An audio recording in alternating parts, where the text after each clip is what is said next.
How many people here are familiar with New American? Few people. So that was a publication of the John Birch Society, and when I was publishing back in the 90s, we were able to reprint a lot of their material. They had some good articles, and our speaker today was a writer, an editor for New American Magazine. He's also the author of 8 books. I won't list them now, but I will say this is the main one that we're featuring today, the 13 pieces of the Jigsaw. So this is available at the back table, and he will sign this book for you. And also, if you get this book, it will help us cover the cost of this event. And so his work primarily exposes the deception of the deep state, spanning nearly 2 centuries. These are the things that are covered in his book and the things that he'll be talking about today. He uncovers the backstory, the controlled information, the secret agenda, and the many deceptions that we think of as official history. And I can assure you, after you hear him speak today, what you learned at the public school is worthless. You will find that you've been fed a controlled diet of fake information when it comes to the history of this country, the history of our wars, and other unnatural disasters, which we commonly refer to as false flags. Basically, everything we ever learned at public school was wrong. And the term official, he reminds us constantly, as you noticed in the card I said this, he reminds us constantly that official and true are not synonyms. Most often not the same thing at all. He also reminds me, unintentionally probably, that at least 12 years of my life were wasted at public schools, and redeemed only by the interspersed, invigorating philosophical clashes with my public school teachers, which commenced in kindergarten. These classes thankfully disrupted long intervals of near debilitating boredom.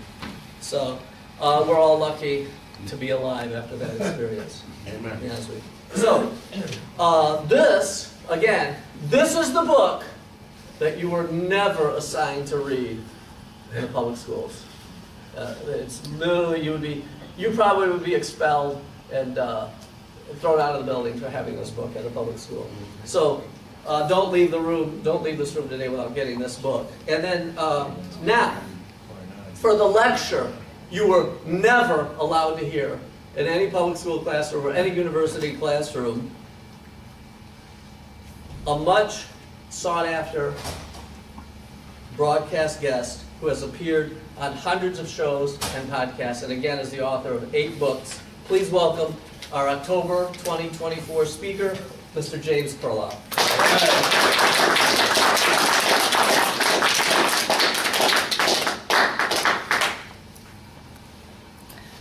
Thanks, John. Well, I want to start out with an anecdote that I wasn't expected to tell today. 2 days before my flight out here to what I now have learned is called Okemos, I got up in the morning and my computer did something it had never done before. It started setting off alarms like a fire alarm or air raid siren. It said there was a massive error on my computer, my hard drive could not be located, and I couldn't reach customer service because I couldn't start my computer. I tried rebooting several times, the same thing, but it always happens. And so I tried reaching customer service on somebody else's computer, but I realized it was going to be hopeless. And so I called John, and I said, John, I don't even know if I can make it out to Michigan. The only solution I know of is I need to run to Staples, get a new laptop, get used, I'm not used to Windows 11, I need to get used to setting up a new computer, get my apps onto it. But thankfully, thank God, everything worked well. Staples had a nice laptop on sale. I was able to get the one device I needed for it, and I was able to get my apps on it and get it up and running. So this laptop is only 2 days old, and it works fine with the projector, which John himself bought. So grateful to be here. Now, whether or not this was a coincidence or not, I don't know, but I do know that before my laptop was working perfectly and seamlessly, just the night before there'd been a little slowdown, and there was just a little slowdown. So maybe somebody didn't want me to come out here to Okemos, and well, maybe it was a coincidence, I really don't know, but I thought I should mention that. Unit 8200 at work. Yeah, oh yeah, well, I've experienced censorship in a number of ways. Maybe I'll mention them, a couple of them during the course of this talk. So I like to use PowerPoint. I think it's a lot more interesting.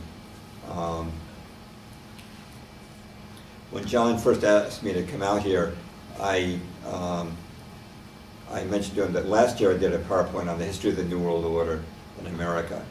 And I walked the audience through everything from the Panic of 1907 through the Fed, World War I, presidency of Franklin D. Roosevelt, Pearl Harbor, Korean War, Vietnam War, the pivotal war, year of 1979,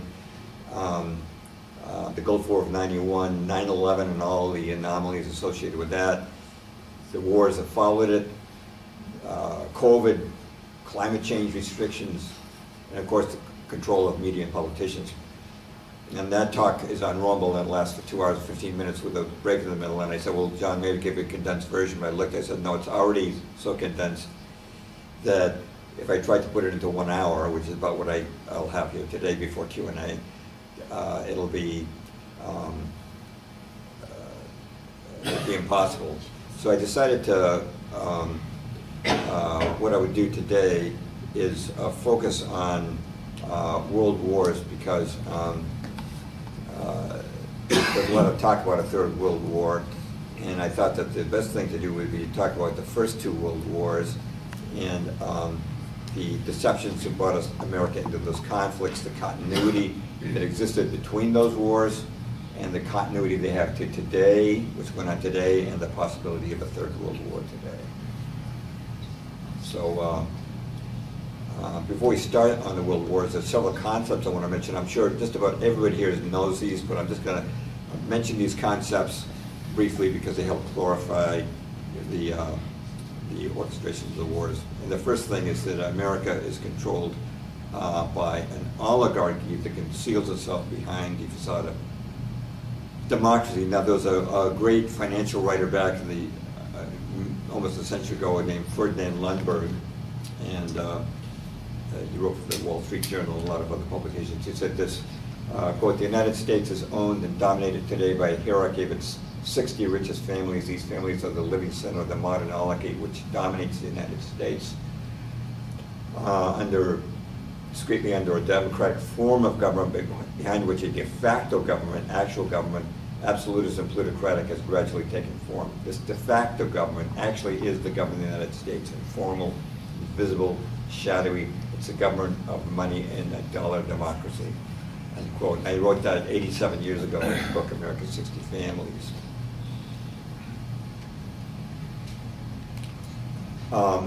Now, this oligarchy has gained control of politicians and media, and they control well over 90% of mainstream media. There's just 6 corporations. This graphic shows 6, but there's down to 5 because Viacom merged with the CBS. But if you took these companies' names down, you'd see hundreds of publications and media outlets. Disney even owns National Geographic now. That's how bad it's gotten. They own just about everything. It's a definite violation of antitrust. It's also essential to understand the oligarchy's goals. One is, of course, they seek a world government. That would mean a world with no national boundaries, ruled by a single government. They're not there yet, but they've been there working on it for a long time. Another is the form of government would be totalitarian, more power for themselves, but less or no power for ourselves, essentially communism. Another is Zionism. This is a touchy subject because Zionism, which is a movement to expand and strengthen a Jewish state in Palestine, of course, is associated with people of Jewish Jewish ethnic descent. By the way, I'm half Jewish myself. But discussing it often brings accusations of anti-Semitism, but nonetheless it's very significant. And every government has a capital. The capital of the world government is predicted to be in Jerusalem. Another is that this oligarchy is satanic. They're definitely not supporting Christianity or traditional values. Another is they favor depopulation. They want to dramatically reduce world population, whether by war, abortion, bioweapons, or other means. And finally, profit. You know, I think for the people at the top, profit is not the main motive. I think it's really inflicting evil, but they know that, as they say, the world,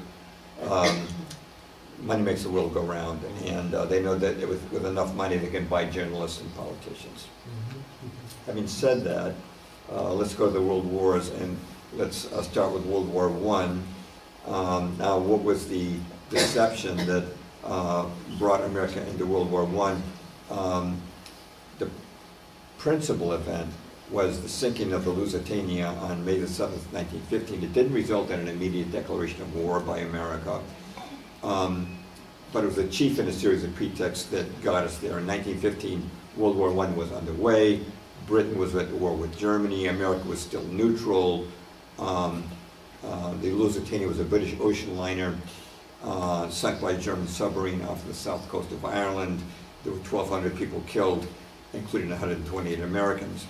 And the Lusitania, which when it was launched in 1907 was actually the largest ship afloat, went down in just 18 minutes after being struck by just one torpedo. Survivors said there were two explosions, a small one, which would have been the torpedo, and then a massive one. And this is confirmed by the logbook of the submarine that sank the Lusitania, the E-20.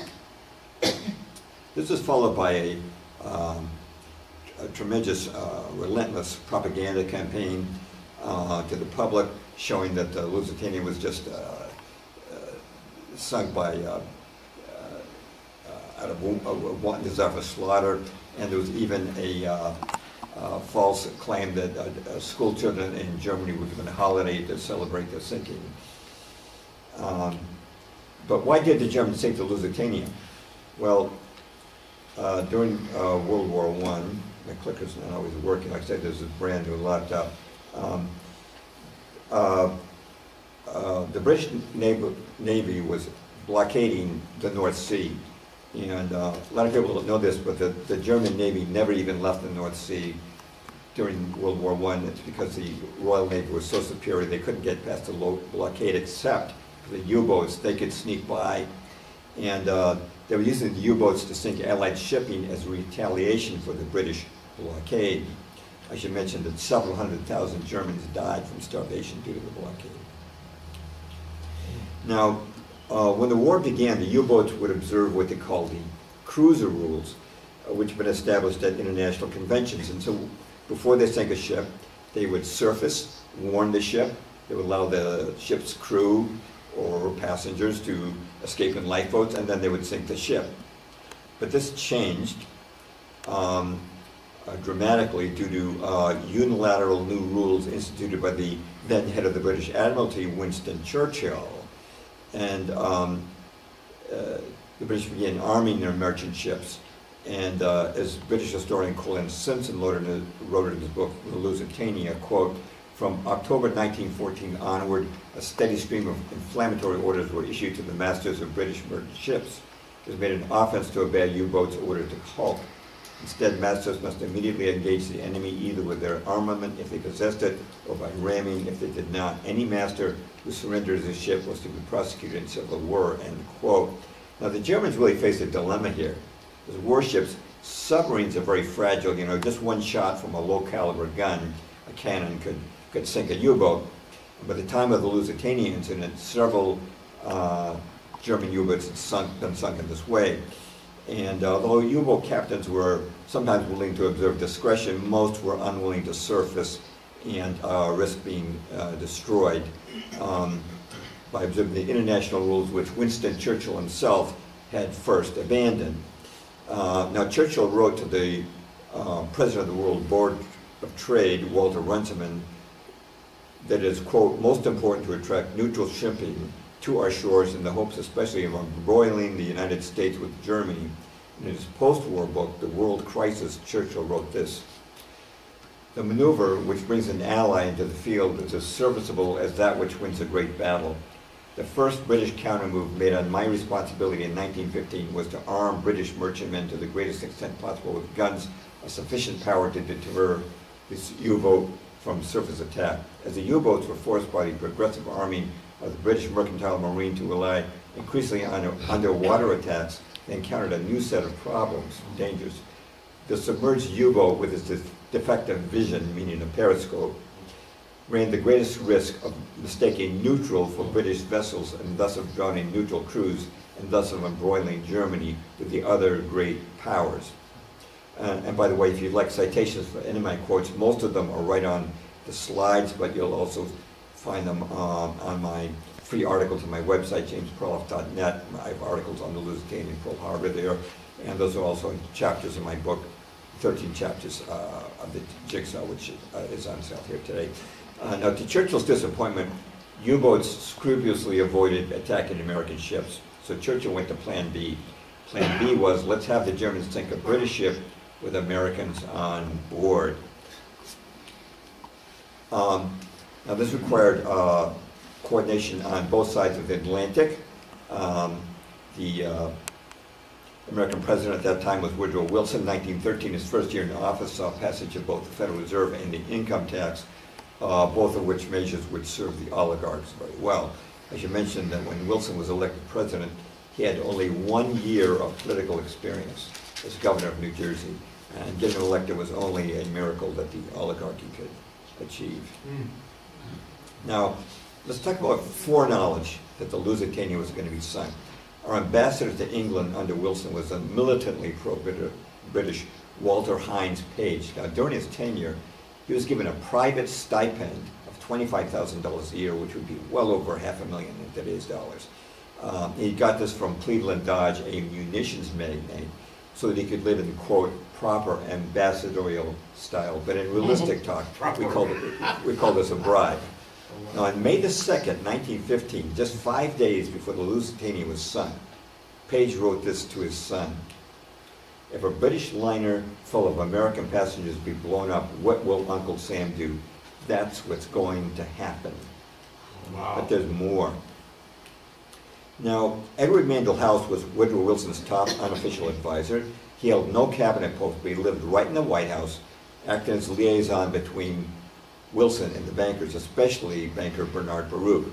When the Lusitania went down on May the 7th, 1915, House was in England as Wilson's emissary. That very morning, he met with Edward Grey, who was Britain's foreign minister. And House recorded this, quote, "We spoke of the probability of an ocean liner being sunk, and I told them if this were done, a flame of indignation would sweep across America, which would in itself probably carry us into the war." Now, later that very same morning, House and Grey traveled to Buckingham Palace and met with King George V. And House wrote this, quote, "We fell to talking strangely enough of the probability of Germany sinking a transatlantic liner, and he," meaning the king, said, "Suppose they should sink the Lusitania with American passengers on board." It was only a couple hours before the Lusitania was sunk. And these quotes again appear in House's official biography, the intimate papers of Colonel House. Now, what was on the Lusitania? Why did the Germans sink the Lusitania? Besides the fact that she was an auxiliary cruiser listed as such in Jane's fighting ships, she was carrying U.S. munitions to Germany, using civilians as a shield. And she'd done this several times already. Now, how did the Germans know this? Because German-American dock workers saw this going on, and some of them reported to the German embassy. And what was the Lusitania carrying on her final voyage? Well, here we go. 173 tons of Remington rifle cartridges, approximately 80 tons of gun cotton, which is an explosive that British used in their sea mines, 50 tons of shrapnel shells, 46 tons of aluminum hydroxide, which is another very powerful military explosive used by the British, and 18 cases of percussion fuses, these are fuses that went inside bombs to help them explode. And it consisted of mercury fulminate, which is very, very volatile.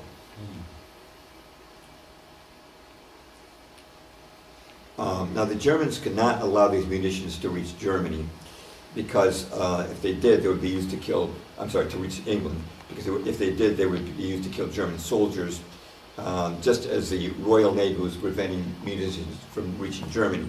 Now the Germans did not want to kill American civilians. They took out notices next to the Lusitania's sailing ads in the newspapers. And here's what they said, here's the picture. Notice, travelers intending to embark on the Atlantic voyage are reminded that a state of war exists between Germany and her allies and Great Britain and her allies, that the zone of water includes the waters adjacent to the British Isles, that in accordance with formal notice given by the Imperial German government, vessels flying the flag of Great Britain or any of her allies are liable to destruction in those waters, and that travelers sailing in those war zones on ships of Great Britain or her allies do so at their own risk. Imperial German Embassy. You can see the notice right underside under the Lusitania sailing notice.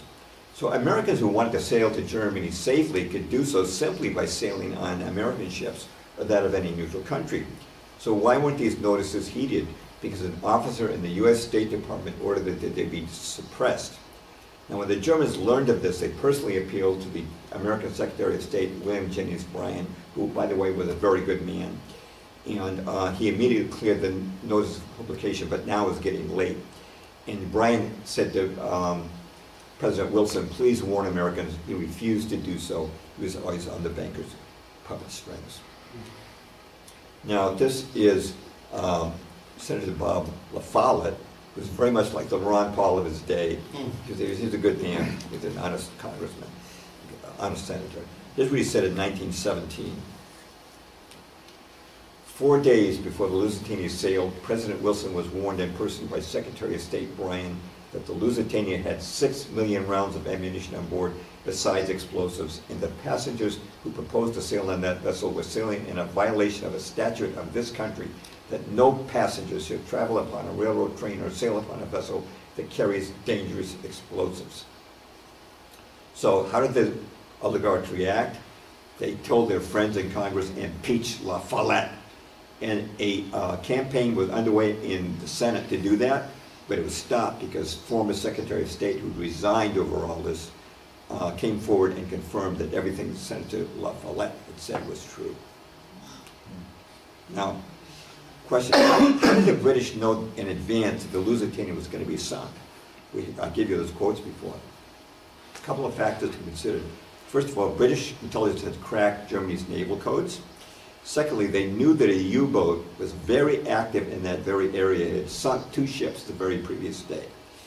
And on previous voyages, destroyers would always accompany the Lusitania whenever there was a submarine threat. But on May the 7th, no destroyers were sent out, even though 4 were lying idle in the nearby port of Milford Haven. A great deal of communications traffic took place between the Lusitania and the Admiralty. Probably the captain was saying, where are my destroyers? Can I be rerouted to Ireland until the danger passes? But all those records have disappeared from the files of the Admiralty, so we can't read them. Now, Patrick Beasley was considered the leading authority on the history of British naval intelligence, in which he was long an officer. In his book, Room 40, here's what Beasley wrote. Nothing, absolutely nothing was done to ensure the liner's safe arrival. I am reluctantly driven to the conclusion that there was a conspiracy, that's his word, deliberately to put the Lusitania at risk in hopes that even an abortive attack on it would bring the United States into the war. Such a conspiracy could not have been put into effect without Winston Churchill's express permission and approval. Now, all that was left was the cover-up. In Britain, a formal inquiry into the sinking was held before Lord Mersey, who had overseen the Titanic inquiry. However, well before it got underway, the Admiralty resolved to scapegoat the ship's captain, William Turner. The guy on the left is Richard Webb, director of the Admiralty's Trade Division. He issued a report which said of Turner, quote, one is forced to conclude that he's either utterly incompetent or that he's been gotten at by the Germans. Admiral Lord Fisher, First Sea Lord, said, Turner is, quote, not a fool but a knave. I feel absolutely certain that Captain Turner of the Lusitania is a scoundrel and been bribed. I hope that Captain Turner will be arrested immediately after the inquiry, whatever the verdict or finding may be. And he added, ought not Lord Mersey get a hint? Winston Churchill, who you see in the second photograph on the left, and that's Lord Fisher next to him. Churchill said, we shall pursue the captain without check, and then Webb wrote to Lord Mersey, quote, I am directed by the Board of Admiralty to inform you that it is considered politically expedient that Captain Turner, the master of the Lusitania, be most prominently blamed for the disaster. Thus, in complete violation of the traditions of Western justice, Lord Mersey was asked to render a verdict before the inquiry even began. This request came from the very men responsible for denying the Lusitanians protection in the first place. At the inquiry, all evidence of the Lusitanians' munitions was quashed. Captain Turner was never even asked where his cargo was. Mersey officially concluded the sinking was simply due to being torpedoed by a German submarine, but he was unwilling to crucify Captain Turner because no credible evidence was presented in court showing that he was incompetent. He was shown to be an able seaman. Also, I should mention that Churchill had been dismissed as head of the Admiralty by then because of the disastrous Gallipoli campaign, so he no longer had to placate him. But after this, Mersey excused himself for any further justice duties. He asked for no pay for the Lusitania work, and he told his children the Lusitania case was a damned dirty business, end quote. Now, before I discuss how World War I fit into the plans of the oligarchs, let's first look at the event that brought the United States into the Second World War, and then we'll connect everything together. Pearl Harbor.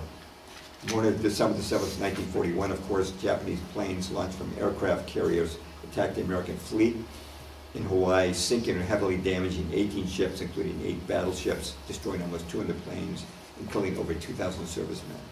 And this, of course, was the event that brought the United States into World War II. Now, first, a little continuity. When the USS Maine exploded, triggering the Spanish-American War, the Assistant Secretary of the Navy was Theodore Roosevelt, who you see on the extreme left. He went on to become governor of New York and then President of the United States.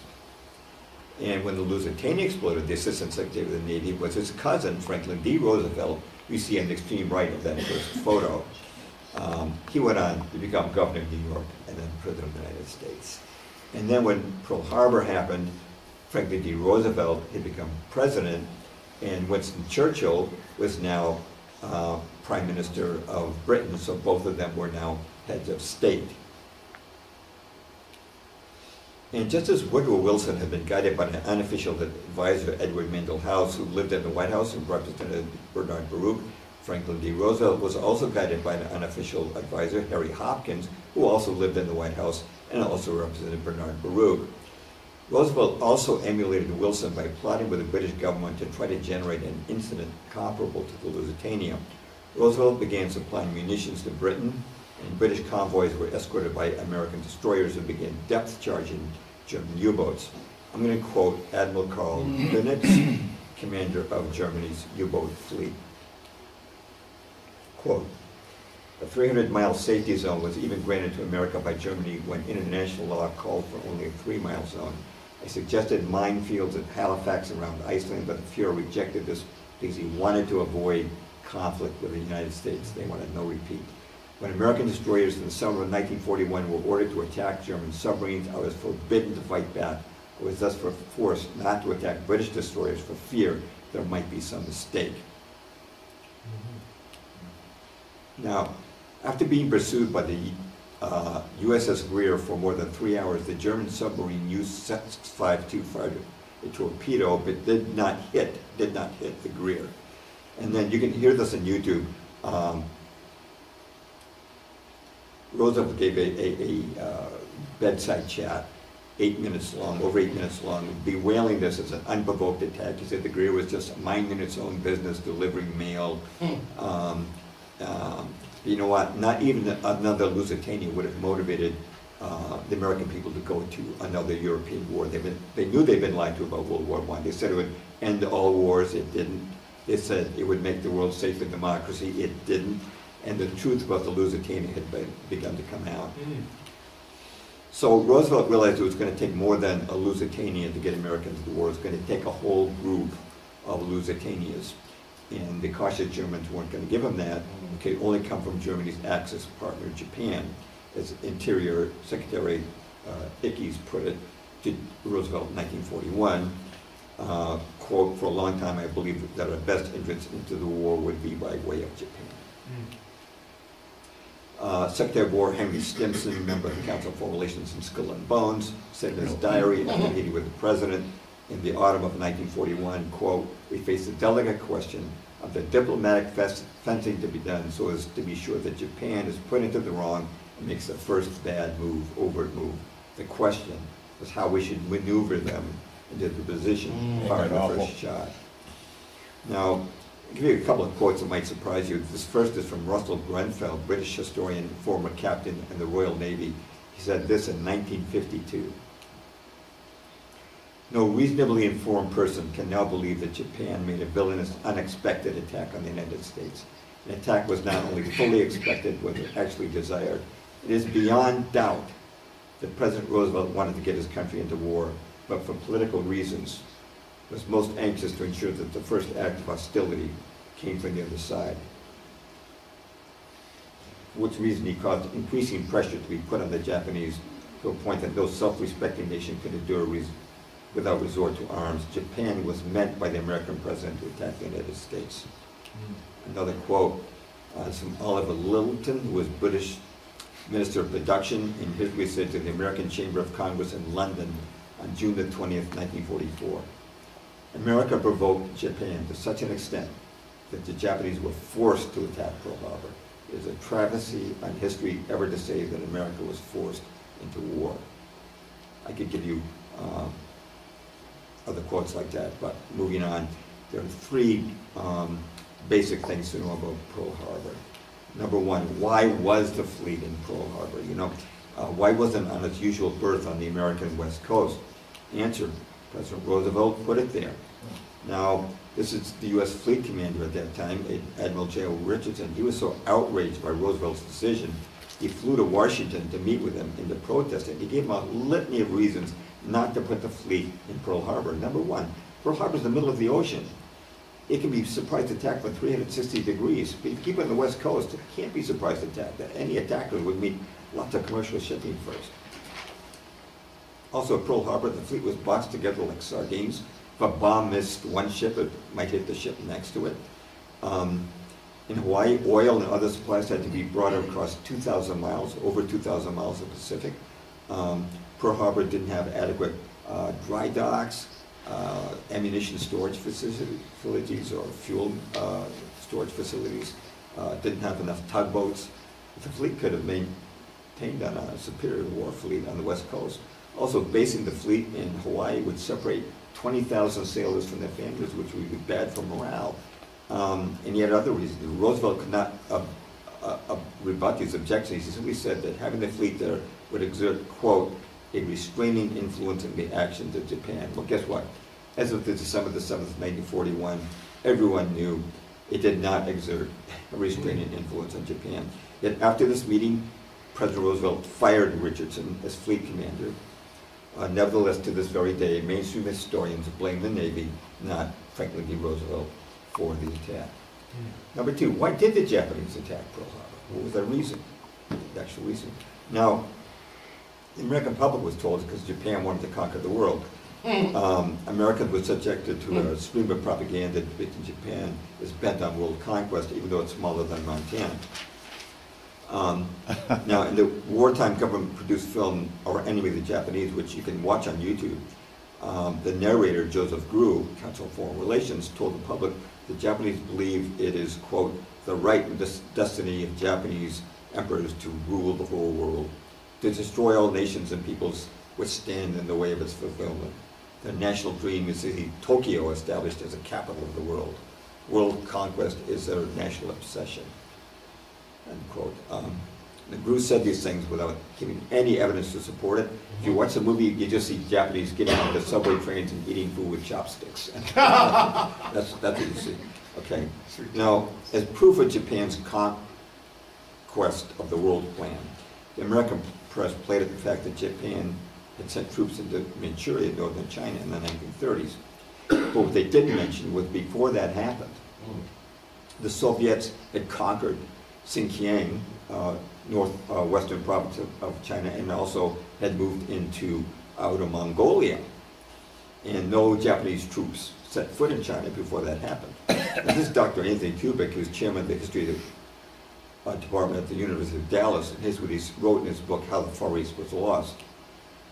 Quote, it was apparent to Japanese statesmen that unless bastions of defense were built in Manchuria and Inner Mongolia, communism would spread throughout all of North China and seriously threaten the security of Japan.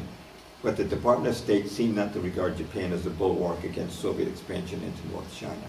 As a matter of fact, not one word of protest was sent by the Department of State to the Soviet Union, despite their absorption of Xinjiang and Outer Mongolia, while at the same time, Japan was censured for stationing troops in China. Now this remark by Kubik highlights a policy consistent throughout the Second World War, which was to condemn fascist aggression while tolerating without limit communist aggression. For example, when the Germans invaded Poland in September 1939, Britain and France declared war on Germany. That very same month, the Soviet Union invaded Poland, the West yawned. Nothing happened at all. And it's interesting, World War II was allegedly begun over concern for Polish sovereignty. That's why it was begun. And when the war was over, it lost its sovereignty anyway. Stalin had its leaders killed. He put in a puppet regime, and he kept them in power with the occupation by tanks. And nobody said no. Now, to those who might contend that Japan had no right to enter China to oppose communism, let's remember the United States sent troops to Vietnam halfway around the world because we said fighting communism was in our national interest. By what logic then could Japan not fight communism on its own doorstep? A glance at the map shows how close communism was drawing to Japan. Japan's across from Russia and China. Russia was already communist. If China also became communist, which it did after the war, Japan would be isolated and doomed. They knew that. I would not insist that Japan did not have any imperialistic ambitions mixed in, but in sending troops to Manchuria and China, Japan was essentially invoking their own version of the Monroe Doctrine, which was to keep the Soviets and foreigners out of Asia. But why did the Japanese attack Pearl Harbor? The answer can be found in an 8-point plan of provocation toward Japan, which was drawn up by Lieutenant Commander Arthur McCollum of Naval Intelligence, which went to Roosevelt. And the 8th step of the plan was, quote, completely embargo all U.S. trade with Japan in collaboration with a similar embargo imposed by the British Empire. And that was followed by this sentence, quote, if by these means Japan can be led to commit an overt act of war, so much the better. Now, in the course of 1 week between July 26, August 1st, 1941, Roosevelt seized Japanese assets in America, closed the Panama Canal to Japanese shipping, and enacted the sweeping trade embargo that McCollum had recommended. Britain and the Netherlands then followed suit with embargoes. Now, for the Japanese, this constituted a death threat. They depended on imports for 75% of its food, 88% of its oil, and for many of its raw materials. Now, the timing of this embargo is interesting. July of August 1941. June 22nd, 1941, Operation Barbarossa had begun. Germany and several of the European allies, some people think it was only Germany, it was not. It was Italy, Romania, Hungary, Croatia, Finland, and in time, several divisions from Spain and Belgium sent volunteers, struck the Soviet Union. And in July of 1941, all reports indicated that the Axis forces were crushing the Red Army. Hundreds of thousands of Soviet soldiers were surrendering, and as they did, many shouted, Stalin kaput. According to eyewitnesses, Stalin was paralyzed with fright. Up until now, he only fought wars of aggression. He didn't know how to fight a war of defense. If Japan, Germany's ally, entered Operation Barbarossa from the east, Stalin would be caught in a vise and communism would have been destroyed. Japanese statesmen wanted to do this. Roosevelt's trade embargo guaranteed Japan would not join Operation Barbarossa and would have to turn its attention south. because no nation can prosecute a war without oil. Tanks, trucks, ships, airplanes all depend on it. If Japan attacked Russia through Siberia, there'd be no oil there to be confiscated, but there's abundant oil to the south in the Dutch East Indies and Southeast Asia, and many resources the embargo is denying Japan, such as rubber, tin, and iron ore. Japan's representatives in Washington, you see there was Secretary of State Cordell Hull, earnestly negotiated for the armed embargoes repealed to no avail. They offered to withdraw all Japanese troops from everywhere, from Southeast Asia, South China. The only place to ask to retain troops was right across the sea in North China as an immediate defense against communism. On November the 26th, 1941, the State Department delivered an ultimatum to Japan. Sanctions would only be lifted if all overseas Japanese troops would withdraw to Japan. Now, the ultimatum, or Hull note, as it's officially credited to Secretary of State Hull, was not actually written by him. It was written by this man, Harry Dexter White, Assistant Secretary of the Treasury. Now, it's now known, has been known for some time, that he was a Soviet operative. He was a spy for Stalin. And this has been acknowledged by Time Magazine, and it was acknowledged by President Eisenhower's Attorney General Herbert Brownell at a press conference in 1953. The White Hull ultimatum was a deliberate catch-22. If the Japanese refused, they would die from starvation.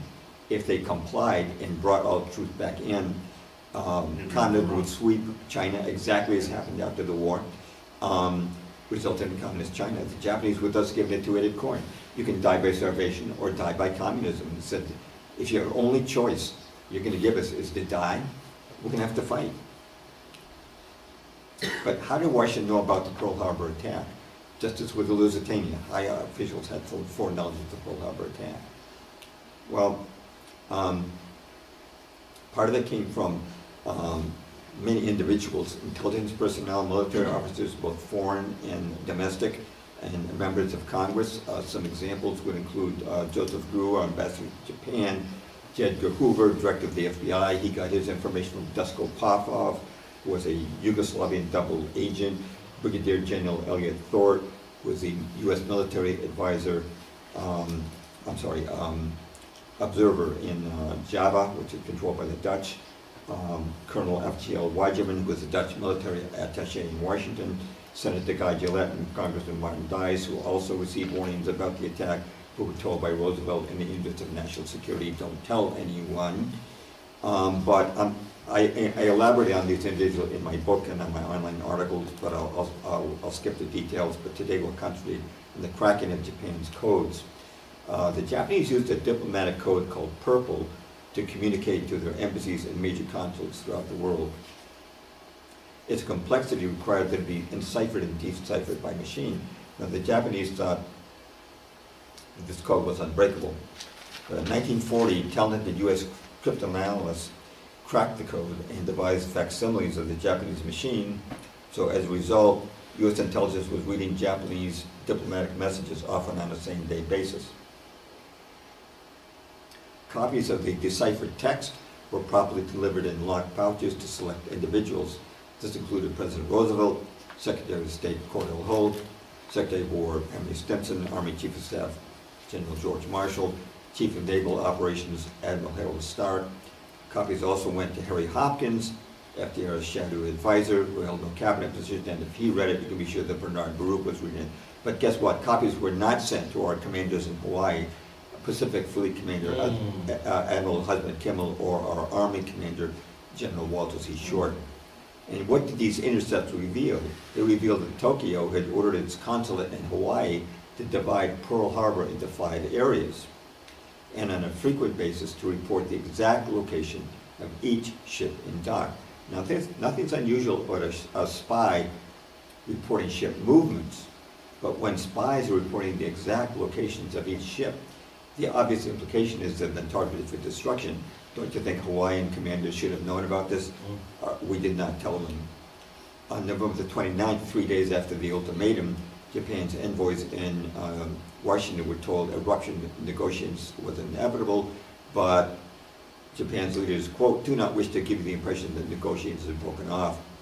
On November the 30th, Tokyo headed to Berlin embassy to tell the Germans that, quote, the breaking out of war may come quicker than anyone dreams. None of this was sent to Pearl Harbor.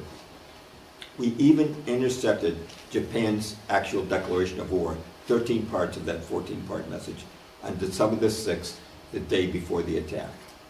But this too was withheld from our commanders in Hawaii until after the attack. Yeah. Officers of the U.S. Army intelligence wanted to warn Pearl Harbor. They saw the message, but they were told they could not do so without permission from the Army Chief of Staff, George Marshall, who conveniently absented himself from his office. His servant said he was out on a horseback ride. Turned out to be a very long horseback ride, and actually he wasn't even on a horseback ride. In his year 2000 book, The Day of Deceit, The Truth About FDR and Pearl Harbor, Robert Stinnett proved from documents obtained through the Freedom of Information Act that Washington was not only deciphering Japanese diplomatic messages, but naval dispatches also. It had long been presumed that as Japan, its fleet approached Pearl Harbor, it maintained complete radio silence. This was not the case. The fleet observed discretion, but not complete silence. Naval intelligence intercepted and translated numerous dispatches which President Roosevelt had access to. The most significant one was sent by Admiral Yamamoto to the Japanese First Air Fleet on November the 25th, 1941. Here's what it said, quote, the task force, keeping its movement strictly secret and maintaining close guard against submarines and aircraft, shall advance into Hawaiian waters, and upon the very opening of hostilities shall attack the main force of the United States fleet and deal it a mortal blow. The first air raid is planned for the dawn of X day, exact date to be given by later order. No one in the American government could possibly read that and not understand its meaning. Now, after the attack on Pearl Harbor, just as with the Lusitania, there was a cover-up. Naturally, the American people in the Congress, they wanted to know, why was America caught off guard like this, you know? Why didn't, you know, why were we better protected? And President Roosevelt decided to scapegoat the commanders of Pearl Harbor, following the example of Churchill, who had scapegoated the captain of Lusitania, William Turner. But unlike Turner, who hung his head low in court, remember this guy had been floated into the ocean for hours, our commanders in Pearl Harbor, who we see here, Admiral Husband Kimmel and General Walter C. Short, they fought back. President Roosevelt said to appoint an investigatory commission. He selected a crony of his, Supreme Court Justice Owen Roberts, to head it. Also appointed were other cronies of himself or General Marshall. The commission conducted only 2 to 3 days of hearings in Washington and then 19 in Hawaii. Initially, all testimony taken was unsworn and unrecorded, and irregularity was corrected. In Hawaii, when Admiral Kimmel was summoned, he brought a fellow officer to act as his attorney, his legal counsel. Justice Roberts disallowed this on the grounds that the investigation was not a trial and the Admiral was not a defendant. But because Kimmel and Short were not formally on trial, it also denied all the judicial rights of defendants. They couldn't ask questions, they couldn't cross-examine witnesses. Kimmel was also shocked that the proceeding stenographers omitted much of his testimony. The Roberts Commission laid all blame for Pearl Harbor on the Hawaiian commanders, while stating that Washington officials, including Chief of Staff George Marshall and Naval Chief of Operations Harold Stark, had discharged their duties in exemplary fashion. And incredibly, the report sections declaring this was first submitted to Marshall and Stark for their personal approval. Admiral Richardson, Kimmel's predecessor as Pacific Fleet Commander, said of this report, quote, "It is the most unfair, unjust, and deceptively dishonest document ever printed by the government printing office." Now, Roberts brought a final copy of the report to Roosevelt, who read it and tossed it to his secretary with delight, saying, "Give that in full to the papers for the Sunday editions." And the words "dereliction of duty" were emblazoned on headlines across the country. America's outrage fell on Kimmel and Short. It was said that they were traitors, they should be shot, they were inundated with hate mail, death threats. There was an outcry for court-martial, but this is exactly what the two officers wanted. They wanted to resolve Pearl Harbor in a real courtroom using standardized rules of evidence, not Owen Roberts' personal methods. But the Roosevelt administration did not want that because in an orthodox courtroom, sharp defense attorneys might start digging into Washington's secrets. So the issue was sidestepped by invoking security concerns due to the war effort. It was announced that courts-martials would be held but postponed until, quote, such time as public interest and safety would permit. Sufficient delay would also cause the 3-year statute of limitations that applied in such cases to elapse. But that was the last thing Kimmel and Short wanted. Court-martial was the only means they had of clearing themselves. Thus, they voluntarily waived the statute of limitations. Now, by 1944, the Allies were clearly winning the war, and national security would no longer pass as a barrier to courts-martial. A joint congressional resolution mandated the trials. At last, the former Hawaiian commanders would have their day in court. Here's the Naval Court of Inquiry, which convened in August of that year. They obtained more than 40 intercepts from the Navy Department, revealing that Washington had full foreknowledge of the Pearl Harbor attack, information that had been denied to our commanders in Hawaii. The admirals on the court, as they listened to the intercepts being read, 2 of them flung their pencils on the floor. They had looks of horror and disbelief on their faces. More than 2,000 people died at Pearl Harbor because these messages had been withheld. Naval Department officers gave additional testimony. After nearly 3 months, the inquiry finished. The verdict of the Roberts Commission was overturned. Admiral Kimmel was exonerated of all charges. Admiral Stark, Chief of Naval Operations, who had rejected pleas of the junior officers to notify Hawaii on the morning of the attack, was severely censured. Now, I don't have a copy of the Army, picture of the Army Pearl Harbor Board, but they're convening at the same time, and they secured copies of the intercepts from War Department files. And the board condemned General Marshall in its report, and it bluntly concluded, quote, here's what it said, up to the morning of December the 7th, 1941, everything that the Japanese were planning to do was known to the United States, end quote. Now, these verdicts brought dismay to the Roosevelt administration, but a solution was quickly come up with. It was announced, in the interest of national security, the findings of these hearings would not become public until after the war ended. Now, in the meantime, they explained that they were going to conduct additional investigations to supplement the courts of inquiry. War Secretary Henry Stimson picked Major Henry Clausen, already known to disagree with the Army Board findings, and for the Navy, it was Lieutenant Commander John Sonnet. Now, these ventures without any precedent, a major was now to investigate and overturn a verdict rendered by generals, and a lieutenant commander was to challenge and overturn a verdict rendered by admirals. Now, during these new investigations, authorized by Roosevelt, under intense pressure, officers who testified against Washington reversed themselves. Most did, but a handful did not, and you'll find their names in my book. The Clausen and Sonnet inquiries pleased Washington, and they gave their announcement. The joint Army-Navy announcement came on August the 29th, 1945. This is the very day that U.S. troops were entering Japan. The public was rejoicing, and nobody was likely to care about Pearl Harbor's origins. The War Secretary's report shifted the blame back to General Short, while saying of General Marshall that, quote, throughout this matter, he acted with his usual great skill, energy, and efficiency. It admitted that the Army Pearl Harbor Board had criticized Marshall, but said that further investigation, it determined this was completely unjustified. The Navy's statement again imputed guilt to Kimmel, while asserting that Washington had not been negligent in keeping him informed. Consequently, the American public did not learn what the original inquiries had determined. Of course, anybody who wanted to find out for himself could do so if he went and purchased the 40-volume U.S. government report on Pearl Harbor. I should mention, after the war, Congress did investigate Pearl Harbor, but put it in a nutshell, the Democrats held a 6-4 majority on the committee. They knew that it was revealed that President Roosevelt had foreknowledge of Pearl Harbor. It could devastate them at the ballot box. And so the Democrats determined what evidence would be held and what witnesses would be called, and they stuck to the party line, and they issued a majority report absolving Washington of any wrongdoing at Pearl Harbor. By the way, collaboration pays. Those who cooperated with the Pearl Harbor cover-up were generously rewarded. Now here we have the Roberts Commission again.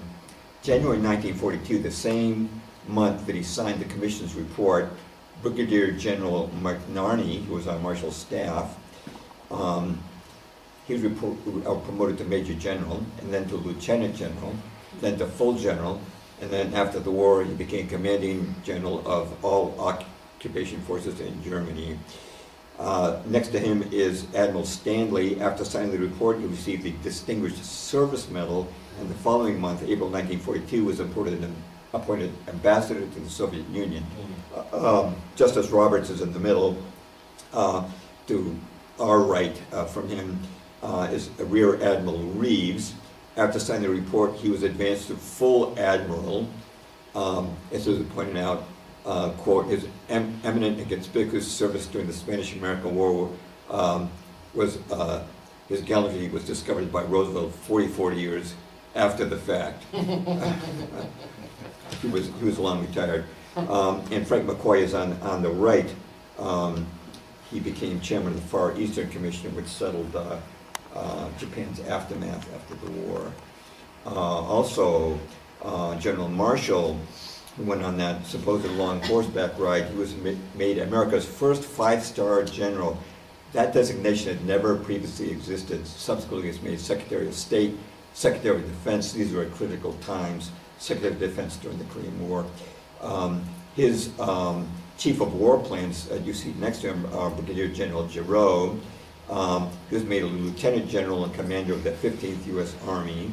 And Major Henry Clausen, who oversaw the inquiry that revamped the findings of the Army Pearl Harbor Board. He went to spend 16 years as the Sovereign Grand Commander of the Scottish Rite in the Southern Jurisdiction. In other words, he became the highest ranking Freemason in America. Now, given that President Roosevelt was a 32nd degree Mason and General Marshall was also a Freemason, it's perhaps not surprising that Clausen's report absolved Roosevelt and Marshall of any wrongdoing. Secretary of State Colonel Hull, who also cooperated in the cover-up, received the 1945 Nobel Peace Prize. But as to the men who sought to tell the truth about Pearl Harbor, who I enumerate in my articles and books, their careers did not advance if they're a captain, they just stayed a captain. Now, over the decades, many investigators have uncovered the truth. Some examples that I can recommend for reading and reviewing include Pearl Harbor, the Story of the Secret War, published in 1947 by George Morgenstern of the Chicago Tribune. A lot was already known by then. Another is The Final Secret of Pearl Harbor, the Washington Contribution, published in 1954 by Rear Admiral Robert A. Theobald, who was in Pearl Harbor commanding destroyers on the day of the attack. Then in 1955, you have Admiral Kimmel's story. Admiral Kimmel, of course, the Pacific Fleet Commander. A great book came out in 1983 by John Toland, Pulitzer Prize-winning historian, Infamy, Pearl Harbor, and its aftermath. I personally consider this the best book on Pearl Harbor. Now, it's interesting, in 1989, the BBC produced a documentary called Sacrifice at Pearl Harbor, which repeats many of the facts I've just given you, and you can watch that on YouTube. Also, a book I mentioned before, Day of Deceit, The Truth About FDR and Pearl Harbor, by Robert Stinnett, published in the year 2000. Now, what were the goals of the oligarchs in the world wars? There was a lot of continuity, as we'll see it relates to today. One of the first purposes of the First World War was world government. And the first formal attempt at world government was established after World War I, the League of Nations, which Woodrow Wilson, who we see on the right here at the Paris Peace Conference following the war, he proposed it, but he did not write it. It was written for him. Now the League failed, but world government was strengthened after World War II by the United Nations, which was formulated by many of the same people who were behind the League of Nations. Now here we see a picture of John D. Rockefeller Jr. He's on the right in the first picture. He's given a personal check, which you can see there. It's a personal check for $8.5 million. That's a lot of money for a personal check, especially in the 1940s, I'm sorry. But that was to buy the land for the UN. He's handing it to the first official UN Secretary General, Trygve Lie. Now let's connect that to today. Today we see that Klaus Schwab's World Economic Forum is pushing relentlessly for world government through global currency, global digital ID, global unity to combat climate change, so-called, and the World Health Organization demanding a pandemic treaty that would enable them to override all national constitutions. It could presumably be fulfilled by a third world war in the form of an all-powerful world government. How about communism? World War I established the first Soviet state, the first communist state, the Soviet Union. World War II expanded communism into China in Eastern Europe. Now, I'm sure you've seen the mottos of the World Economic Forum. Welcome to 2030, I own nothing, have no privacy, life has never been better. The world could change by 2030, you'll own nothing and you'll be happy. That's right. Here's what Klaus Schwab says. He says, property ownership is simply unsustainable.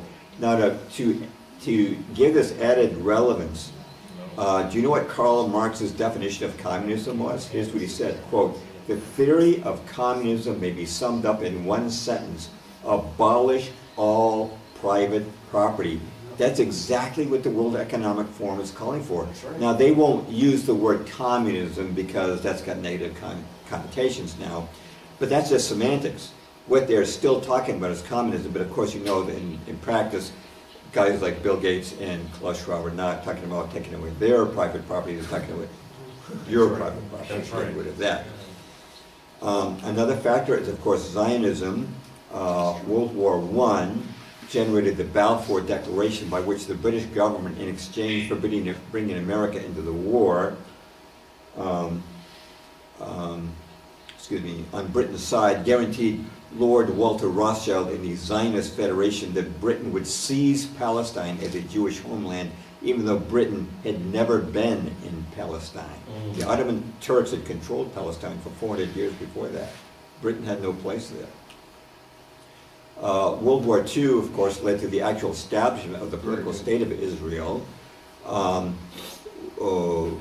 War III, if it may be biblical for a moment, would result, the evidence suggests, in the Antichrist reigning from a rebuilt temple in Jerusalem. David Ben-Gurion, the first prime minister of Israel, he was prime minister for the first 15 years, he predicted in a Look magazine in 1962 that Jerusalem would be the capital of the future world government. Every government has a capital, and world government is no exception.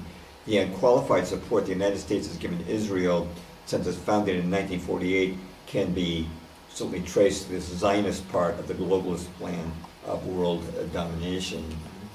Then, of course, there's profiteering, which we could add, the plundering of the people. During World War I, the banksters had an unprecedented opportunity to loot America.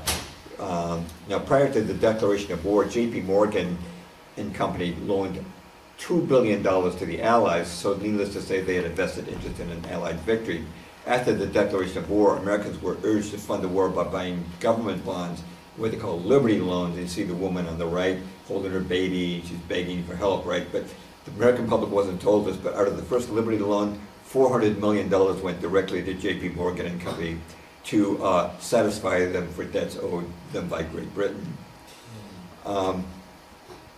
Woodrow Wilson appointed Bernard Baruch to the War Industry Board, whose function was purchasing munitions for the American military. After the war, the Congress's Graham Committee conducted an extensive investigation that revealed the public had been defrauded out of billions of war-related items that were unnecessary or undelivered or never even produced. Often the companies simply fold the money back into their own companies. The Graham Committee conducted 3 years of investigations and published a 21-volume report that proved that $6 billion was stolen from the public. Now, when the banksters took this plunder, American soldiers risked their lives on the front for $1 a day. That's how much they were paid in World War I, $1 a day. Now, the Graham Committee issued many indictments, but not a single banker or industrialist went to jail. I'm going to quote Ferdinand Lundberg, quote, The basis for many prosecutions was laid by the Graham Committee, and there were many indictments of various minor figures, but there were no convictions. By November 1925, the last of the indictments was quashed. You won't even see an entry in Wikipedia today for the Graham Committee. It's been flushed down what Orwell called a memory hole. It doesn't exist on Wikipedia.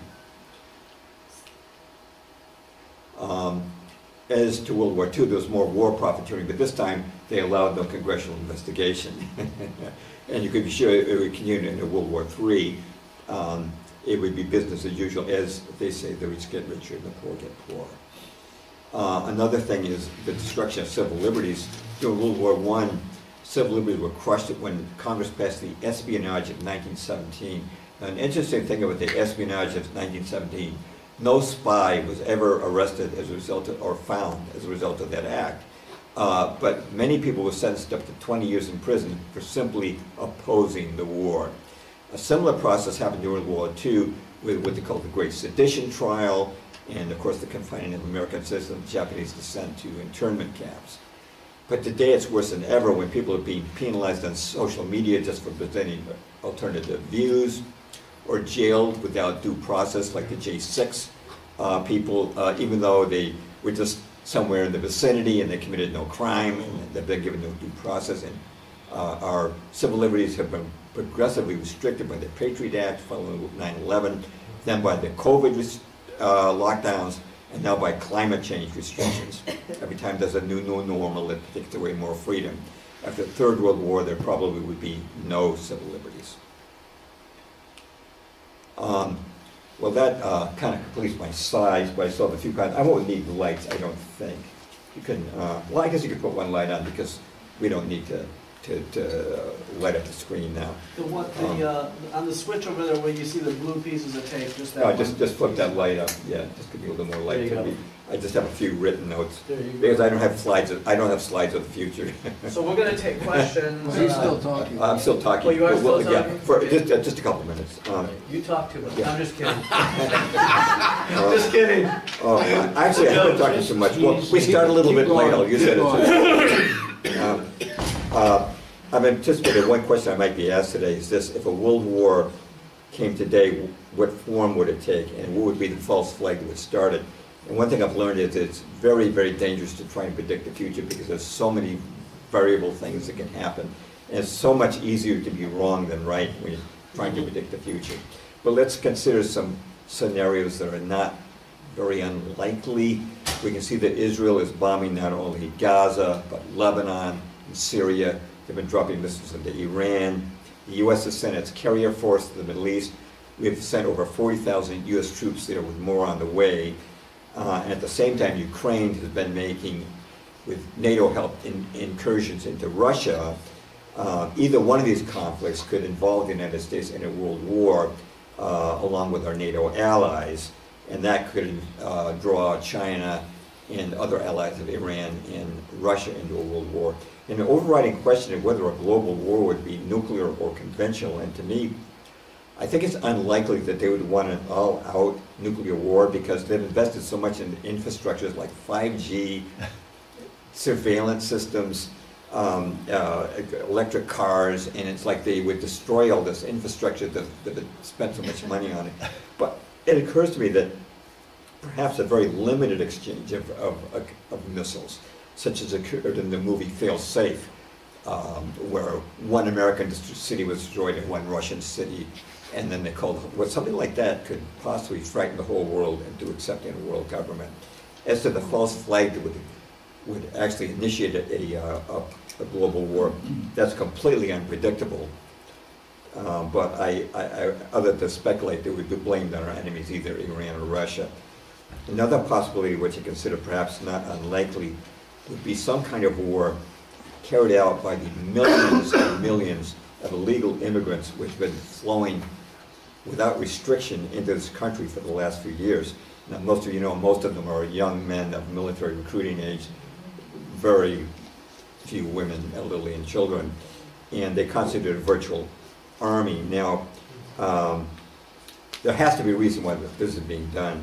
Now, in the event that Donald Trump was elected, I anticipate that a lot of blue state governors. Like in my state, we've got a lesbian governor, and a little named Maura Healey. It's Massachusetts, and what's her name? Richard Hitler. Richard Hitler. Hitler would probably refuse to cooperate with any attempts to extract illegal immigrants, and this could lead to like a civil war scenario. I would consider not unlikely that George Soros would send Antifa and Black Lives Matter back into the streets in solidarity with illegal immigrants and start burning down cities, just like they did after the George Floyd incident. If I was to suggest a false flag for this, which is only a guess, but the Zionists have been talking for a long time about rebuilding Solomon's temple in Jerusalem, and they very dubiously claim that this is built. It was built underneath the Al-Aqsa Mosque, which is one of the three holiest shrines of Islam, and they say the only way to do it would be to blow up that mosque. Now, if they blow up that mosque, it gets set off waves of violence by Muslim immigrants in Europe and here in America, and probably result in vengeful attacks on churches. And with so many troops overseas, in fact, I heard that after the Hurricane Helene, that George was actually sending, not all, but was, I don't know what the numbers, but they were sending National Guard troops to Poland to support Ukraine. Those guys should have been out helping flood victims, you know. I'm sure a lot of you heard about the lack of federal support from FEMA and National Guard units from Hurricane Helene. But in addition to that, Klaus Schwab has been talking about a cyber attack, and if we suddenly had a complete cyber attack and a supply chain shutdown combined with all this rioting going on, it could result in complete chaos. Another possibility, I suppose, is they might release another bioweapon like COVID, but I don't think they do that simultaneously to rioting, because lockdowns and rioting you can't do them simultaneously. But in short, if World War III happened, it could take many different forms, but all would have a pretty predictable end result, which would include depopulation, world government, and totalitarian control. I should mention that, as John mentioned, sampling of my books are at the book table. Not all my books are there, but the one most relevant to today's discussion is called 13 Pieces of the Jigsaw. It has full chapters on Pearl Harbor and on the Lusitania. And also there's a concise, The Case Against Darwin, is a very concise follow-up to my book, Tornado in a Junkyard. COVID-19, The Agendas to Come, Red Pill, which was Amazon's #1 bestseller in respiratory diseases in 2020 for the first 2 months, until they censored it without giving me a reason why. Also, you'll find there's a very small book published in 2022 called Missing Saints, Missing Miracles, written from the Orthodox Christian perspective. My most recent book, published this July, is also up there. It's called Exploding the Official Myths of the Lincoln Assassination. That completes my talk, and we can open it up to questions.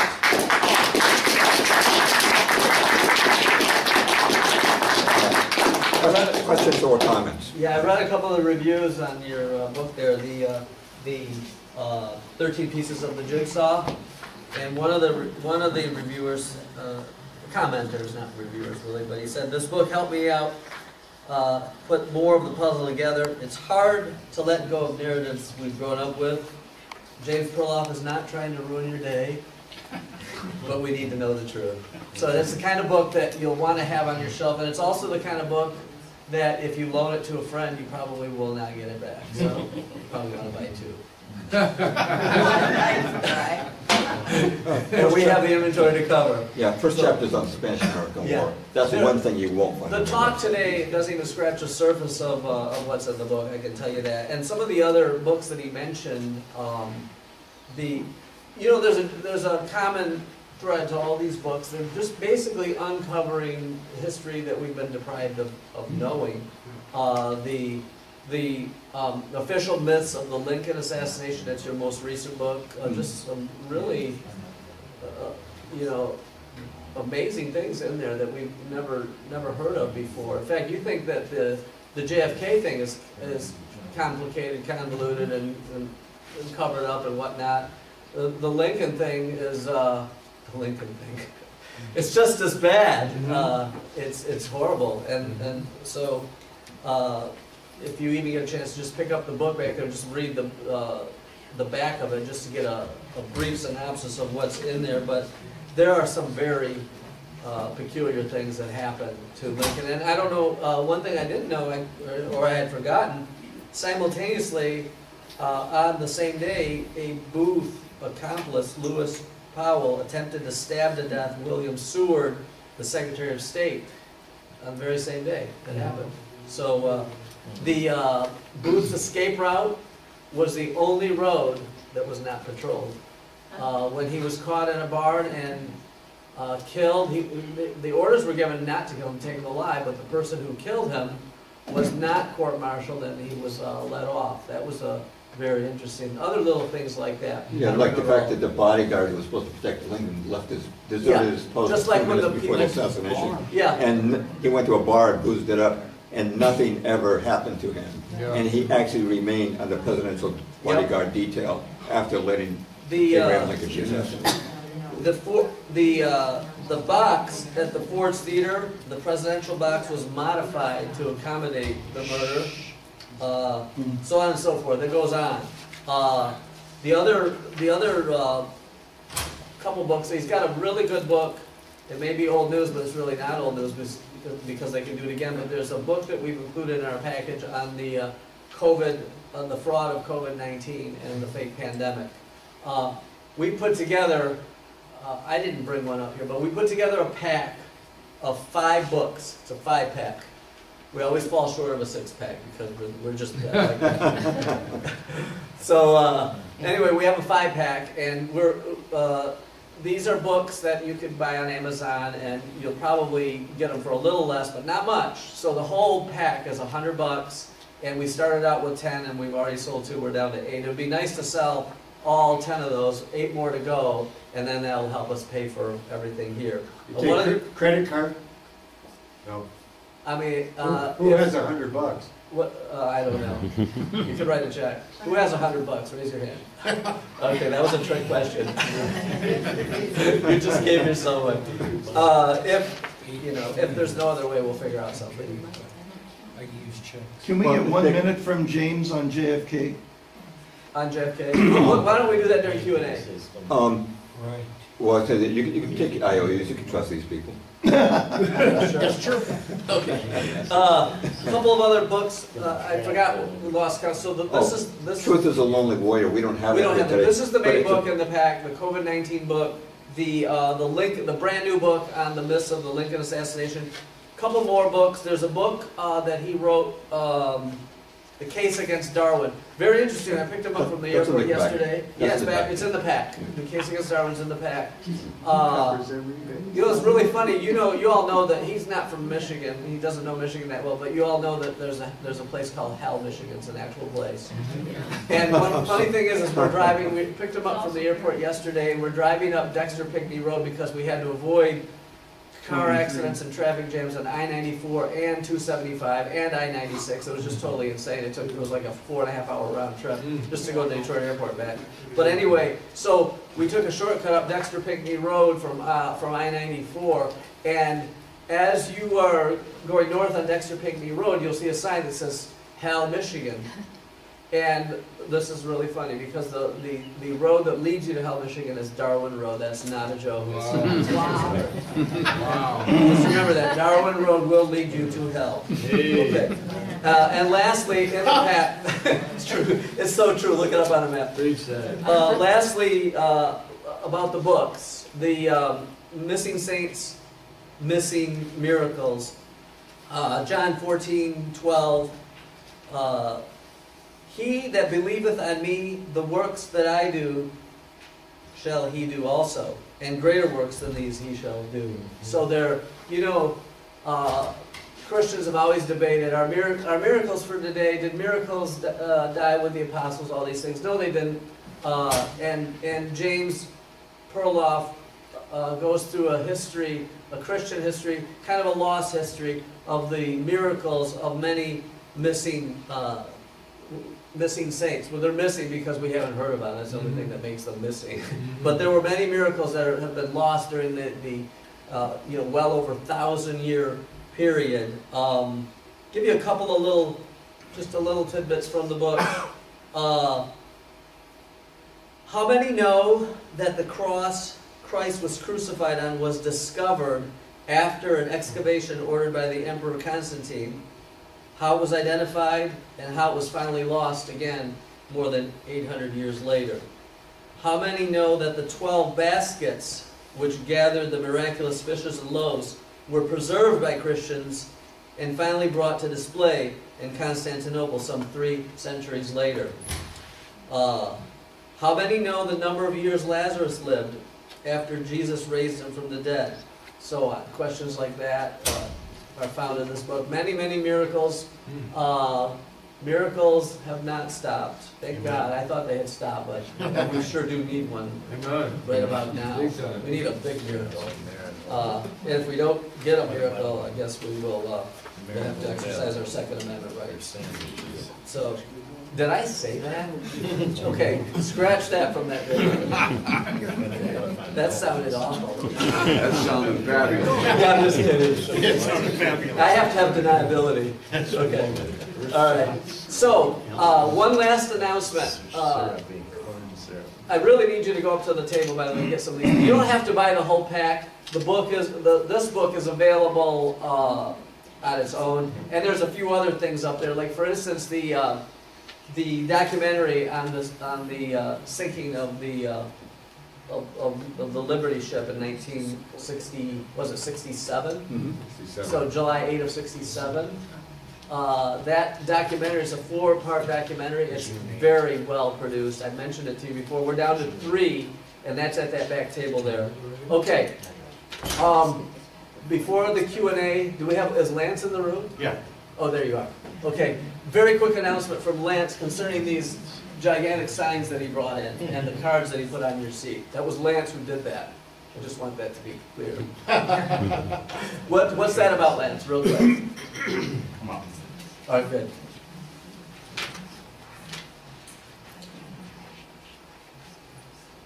Good morning, white people.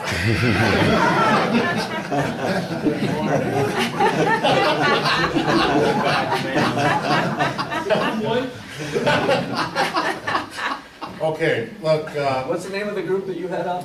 The one that you personally head up? White Lives Matter. Yeah. That's right. All right, listen. A lot of Americans think that we're immune from a communist overthrow. All you have to do is look at Russia. Russia was a Christian nation for 1,000 years before the Bolsheviks overthrew the Christian government.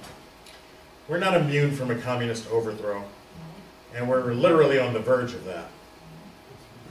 And so we're part of an organization that is a game changer, and the Democrats are really mad about what we're doing in Michigan, Wisconsin, and Pennsylvania. I'm here to talk to you about what we're doing in Michigan. 10X Votes is a Get Out the Vote program. It's usually the Democrats who are doing stuff like this. And we haven't needed to because we vastly outnumber them. Problem is, our people haven't been voting. Amen. That's it. When we get out and vote, we win everything. So what we've done is we've identified 1.7 million Republicans in Michigan who are mostly Christian, who haven't voted in 2 of the last 4 elections. So that's pretty pathetic. We've identified them and we've put them in our database here at 10xvotes.com. What we're asking you to do is to register on our website. You all have these cards on your seats. Take 30 seconds and register at this website, 10xvotes.com. It'll ask you how you found out about this. Type in my name, Lance, so my boss knows I've been out here working. It's very easy. Very easy. That's right. Thank you, Wendy. And once you have registered and entered the database, take the time to search for family, friends, neighbors, people from church, hunters, boaters that you know. Just type in their last name and search our database. If they're on the list, they haven't been voting. You'd be surprised at how many of your pastors and deacons, sisters and brothers and cousins have not been voting. We're asking you to click their name, claim them as your own, and we will remind you to remind them to vote. We don't need 1.7 million of these people to vote. That would be the entire list. We just need 5 or 10% of them to get off their butts and vote. If all of us get 10 people to vote, we win another landslide. Mr. Trump allegedly lost Michigan in 2020 by 150,000 votes. So if we have 30,000 of us in Michigan, from the Upper Peninsula down to southern Michigan, that's 300,000 potential votes we can activate for the entire Republican ticket.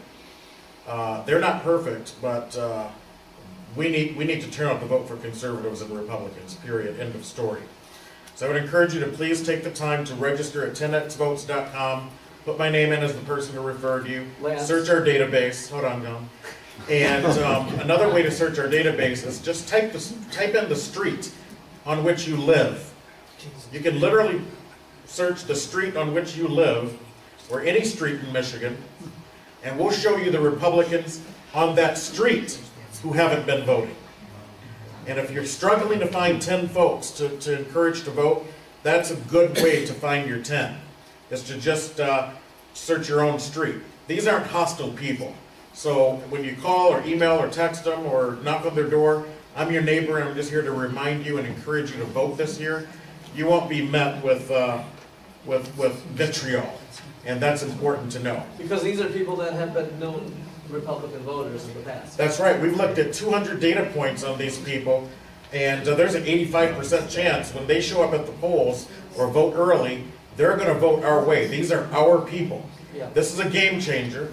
That's why Tucker Carlson's been talking about it, and Dan Bongino and others, and that's why the Democrats are so mad about it. Because they know if we do our job and we participate in this election in this way, from home, that we win a landslide. When Mr. Trump wins Michigan, it's over for them. So please help us achieve that goal. Any Never Trumpers here? Cool, we got one. This program is exactly for you, because we have an entire ticket of people to vote for. When you turn out conservative Christians to vote, they're going to turn out people that vote your way. So whether Mr. Trump is on the ballot or not, you've got other people like Andrew Fink, Patrick O'Grady, who are running for the Supreme Court of Michigan. That's desperately important for us to win the Supreme Court. So even Never Trumpers can participate in this program. The rest of you, obviously, this is the way to go. This is how you can help. Let's throw one thing in there, Lance. Sure. You know, the legislature in Michigan was controlled by the Republicans for decades. Decades. Nearly 4 decades, since the Blanchard era. Blanchard, frankly, we wish we had a Democrat like Blanchard. We don't have that anymore. No, that's right. Okay, so here's the thing. You may have forgotten the 90s.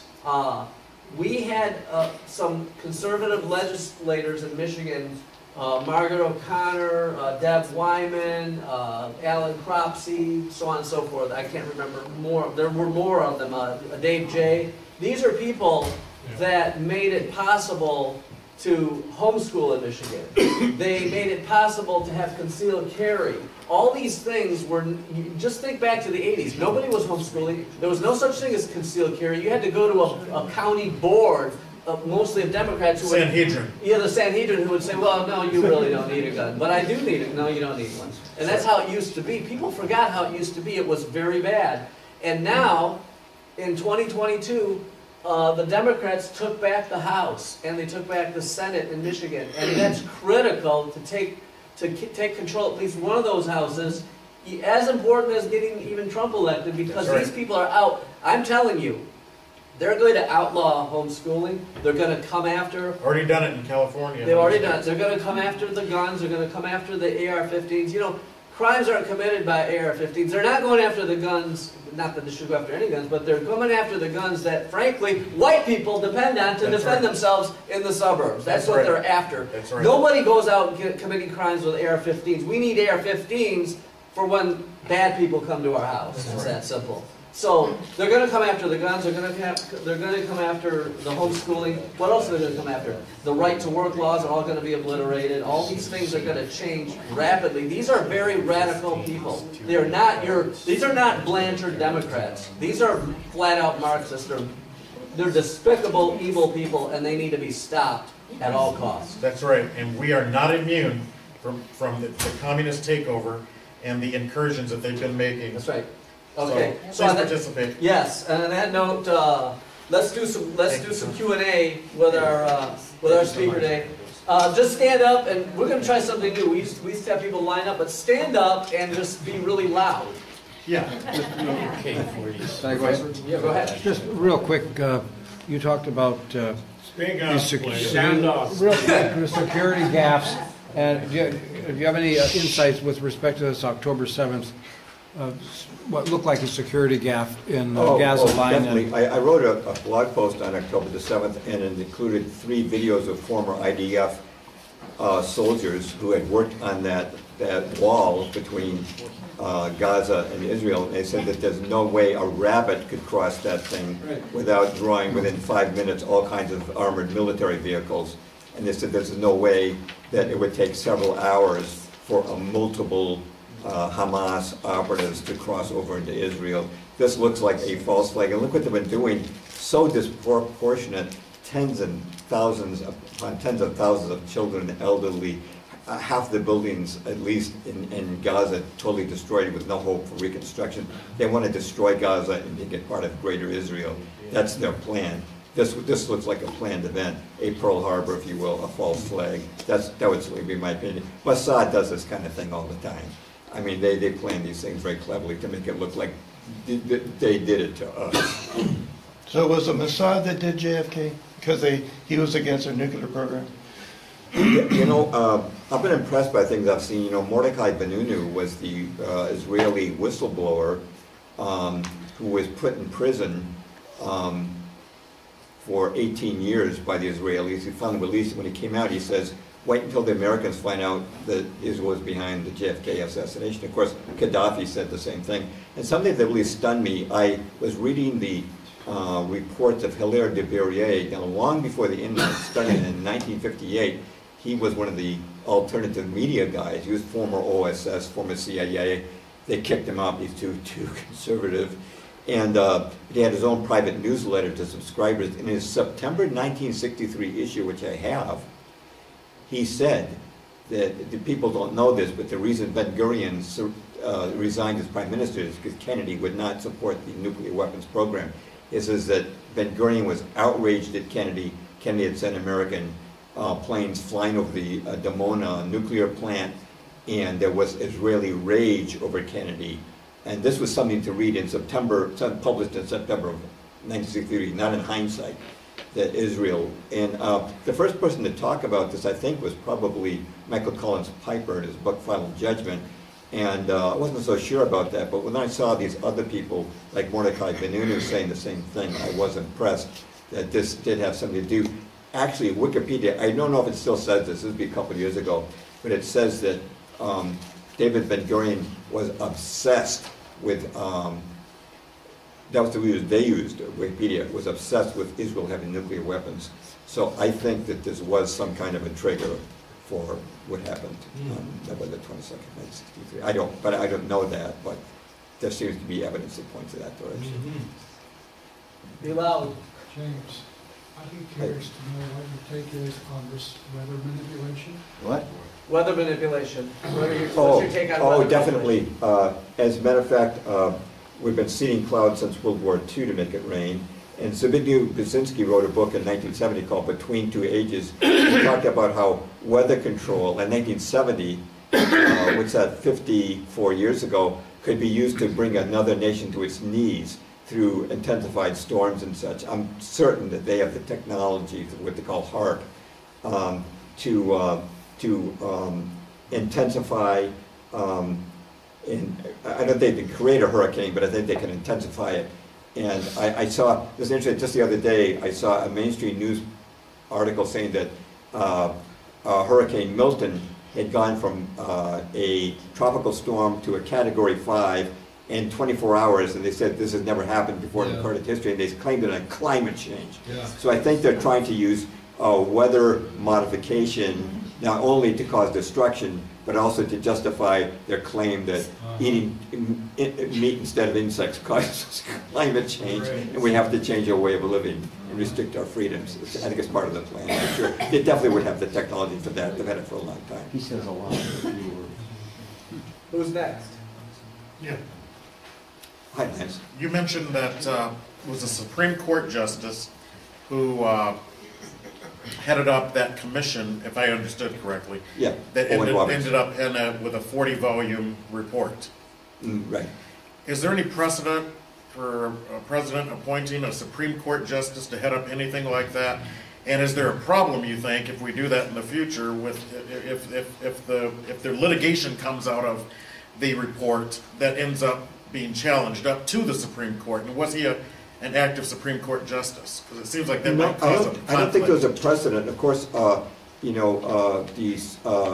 Chief Justice of the Supreme Court was Warren, headed up the Warren Commission for the Kennedy assassination. But I know for the Circuit of the Maine, it was a naval court of inquiry that looked into that. Britain chose Justice Mersey, and I don't know how he might compare to our Supreme Court. I don't think there was specifically a precedent of a Supreme Court justice. I think there's something new that, but Roosevelt was always tampering with things. He tried to enlarge the Supreme Court, which has been talked about today. He had a court packing scheme. He wanted to increase the number of Supreme Court justices during the 1930s because they were knocking down some of his socialist programs. So he wanted to have a bigger Supreme Court, which have his own appointees on it. So, but I don't know of a specific case prior to Pearl Harbor where a Supreme Court justice headed up a commission, an investigatory commission. Who's next? I'd like you to comment. Oh, go ahead. Yeah, I was just wondering, do you see any protest forthcoming after the presidential election, no matter who wins? Yeah, I would think so. I mean, I think that most people don't believe Kamala Harris really can win, despite what polls may say. She's obviously incompetent, and she's obviously has handlers. She's not like Joe Biden. She's not making any decisions on her own. If she was to win, I think that, although they'd be careful to avoid a J6 type incident, that conservatives would react. But if Trump wins, I would expect a very violent reaction from Black Lives Matter and Antifa. And so you think it's more likely that there could be violence if Trump wins? Definitely. I think so. Yeah, I think so, because the Trump supporters are not violent people. That's what I was Yeah. The J6ers you just brought up, a lot of them are being still held to this day, 3.5 years later, Right. without even being charged. Is that true? That's correct. That happened during the Civil War too, and they passed in 1863 something called the Habeas Corpus Suspension Act, and tens of thousands of Americans were thrown in prison simply for opposing the war, and no due process, no charges brought, no trial. So this has been going on for a long time in the American government. It's been rotten for a long time. Do you think that, there's expectation that there's going to be some new false flag that will get us into the Middle East conflict? That would be likely because they need to motivate people and give them an excuse.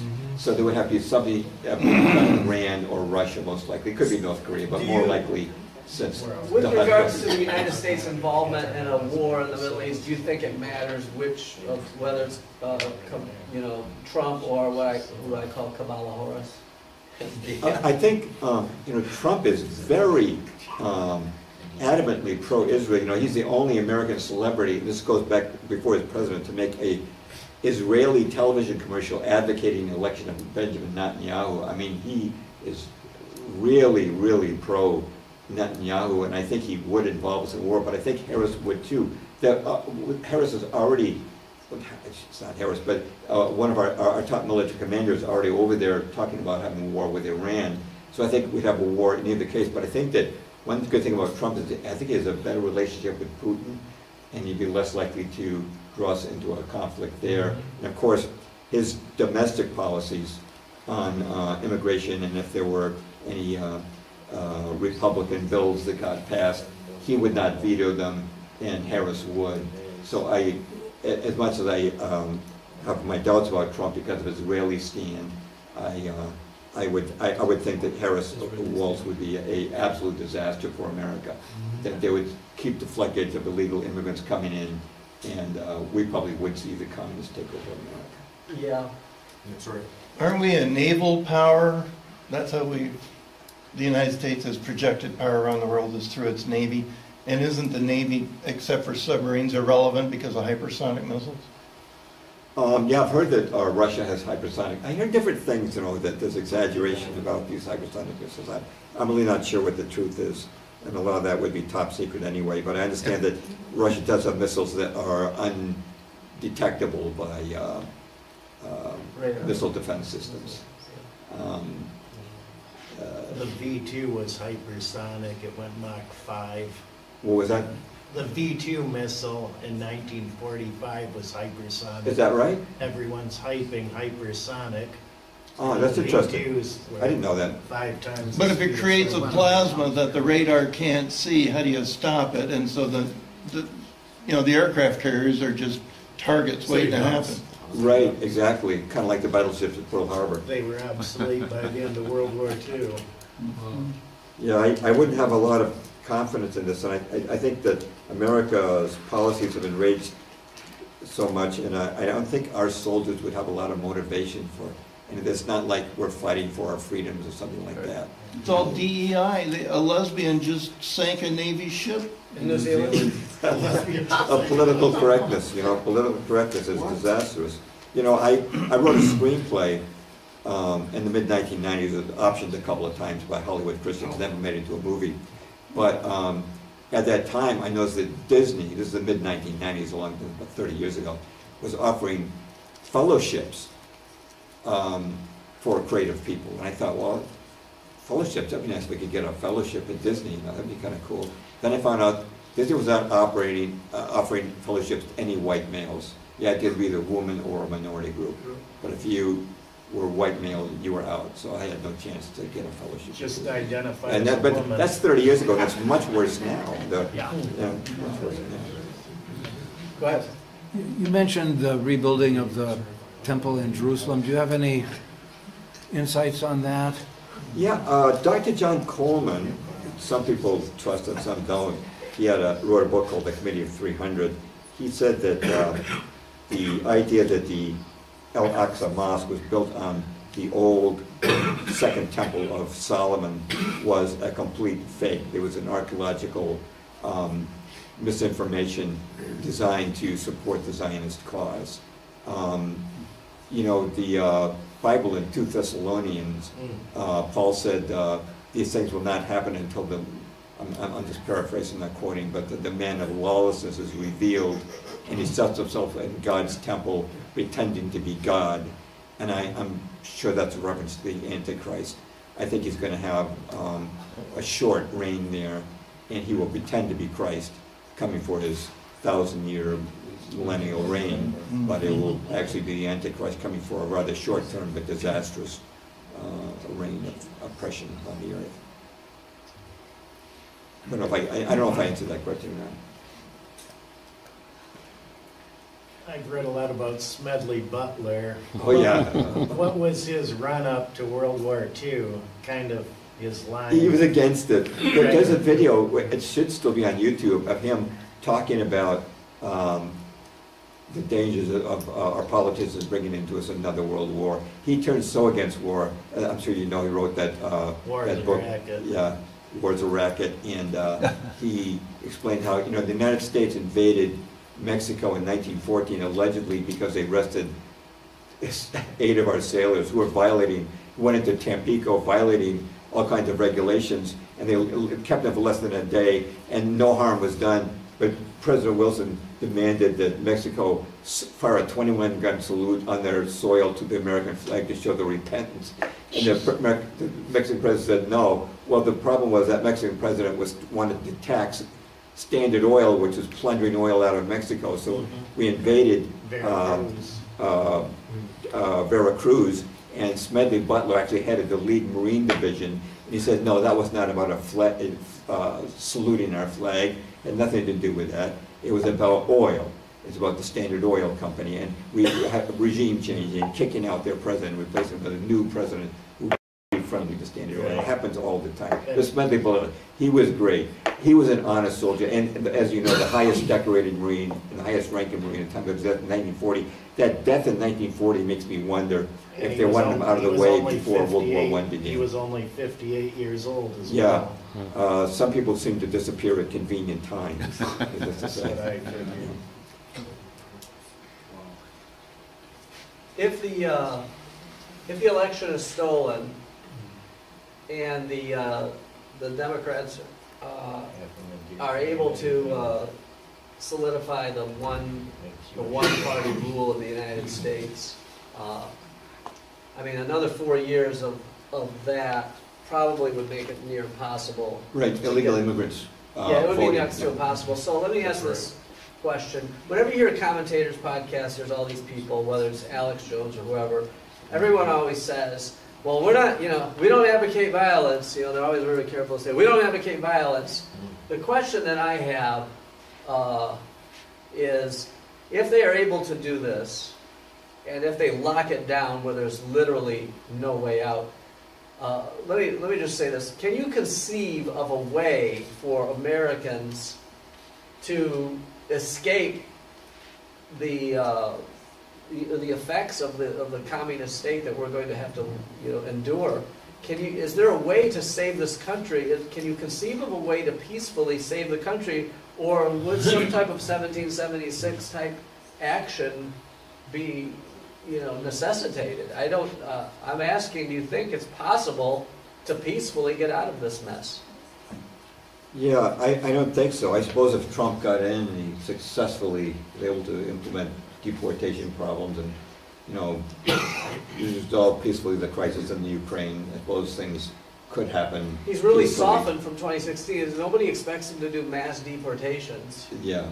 So I suppose it's possible, but I'm very doubtful.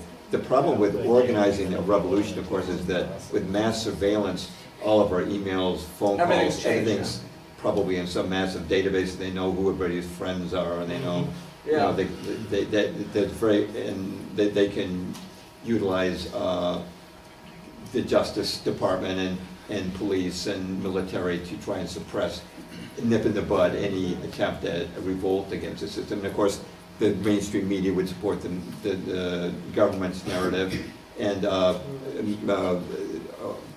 platforms of social media would shut down, like Facebook always has. so that having said that, is there then I guess we'd have to agree that in order for there to be some type of success to bring down the evil anal empire, it would have to come externally. It have to be an external power that would have to slap it down.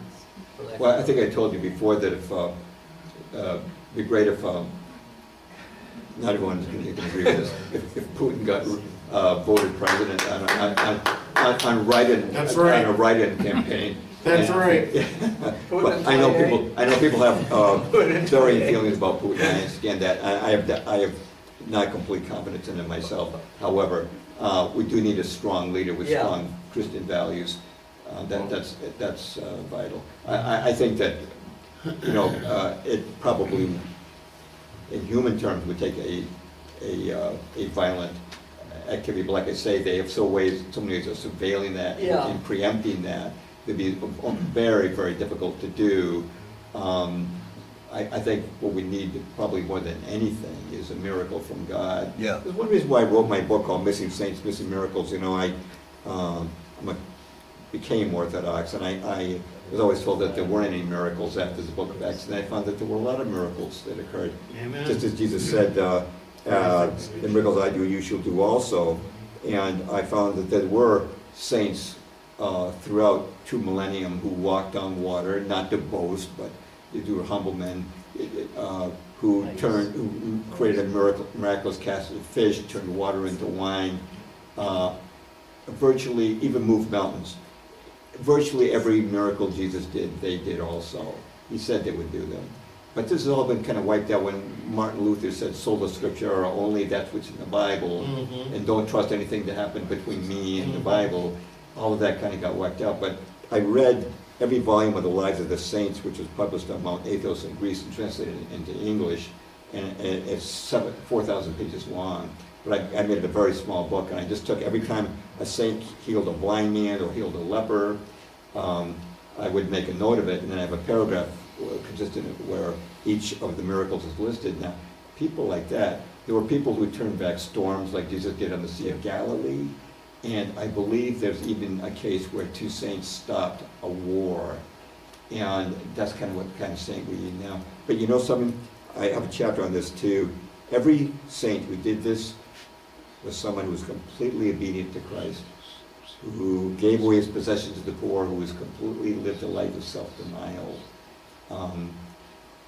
Utter, total obedience to Christ. Those are the only people who actually did those miracles. So it's never, you know, a Benny Hinn or it's any, you know, just a church-going Christian who would just do a miracle. But people will probably disagree with that because I've heard of miracles occurring in other churches as well. Sure. And I heard about miracles occurring in evangelical churches at times, and Catholic and Orthodox alike. So I'm not trying to single out Orthodoxy, but I just want to stress that you know, remember the city of Nineveh was in the Bible, in the book of Jonah, was God told Jonah to prophesy that Nineveh was going to be destroyed, and then the people repented, and God took away his prophecy of destruction, which disappointed Jonah. But laughing aside, and this things would be said. I made a lot of memes on Twitter before they shadow banned me, but I worry that there may be a day when none of us want to laugh. I think nobody in Gaza is laughing right now. There's nothing to laugh about, and I'm afraid that a whole world could become like that. You had a question back there? I have one too. Oh, you're next. Go ahead. No, you are right now. You're up. President Trump has stated that if he has another 4 years, he is going to deport the criminals that are here from other countries. Oh, that would be wonderful. How will he do that? What does that look like? He'd have to use ICE. He'd have to use ICE unless he used federal troops. But it seems like most of our federal troops are heading overseas right now. They're all over. He'd have to use ICE or expand ICE and really develop some kind of system of tracking down illegal immigrants. I hope, if he gets elected, that he would do that, because there obviously is great danger. As you know, gangs have been operating all over. The famous case in Aurora, Colorado. It was a fake story, I guess, but there was a story that Hell's Angels were going out to Colorado to battle with Venezuelan gangs. When I first heard that, I thought, great. So I made a meme of Uncle Sam saying, "I want you for the Hell's Angels." Yeah, I hope they would use the facilities at his disposal to make as many deportations, especially of violent and questionable people. Tom, you were next. Do you have any comment on, do you know Mark Robinson, who's running for governor of North Carolina? I don't know if you followed that at all. I don't know that person. He's very outspoken, and the Democrats are bound and determined to not let him get elected. Yeah, there's a real red-blue division in America right now. It's almost like the war between the states. It's like the North against the South. It's like a very sharp division. You're on one side or the other, it seems. Yeah. Yeah, that's at stake. That's right. Have you followed what's going on in El Salvador with the new president there? No. Years ago, I was hearing things. I've heard that Honduras has been kind of cleaned up. Yeah, El Salvador, they put 70,000 of the gang members in prison, and Bacale is the new president there, he's 38. He's a very Christian person. Yeah, very That's really interesting encouraging. Change history. that country. There are some encouraging things, like when Roe versus Wade, when they properly said that belongs under the 10th Amendment, and for the states to decide, a lot of abortions were stopped. That's a positive sign that I wasn't expecting. And so good things can happen.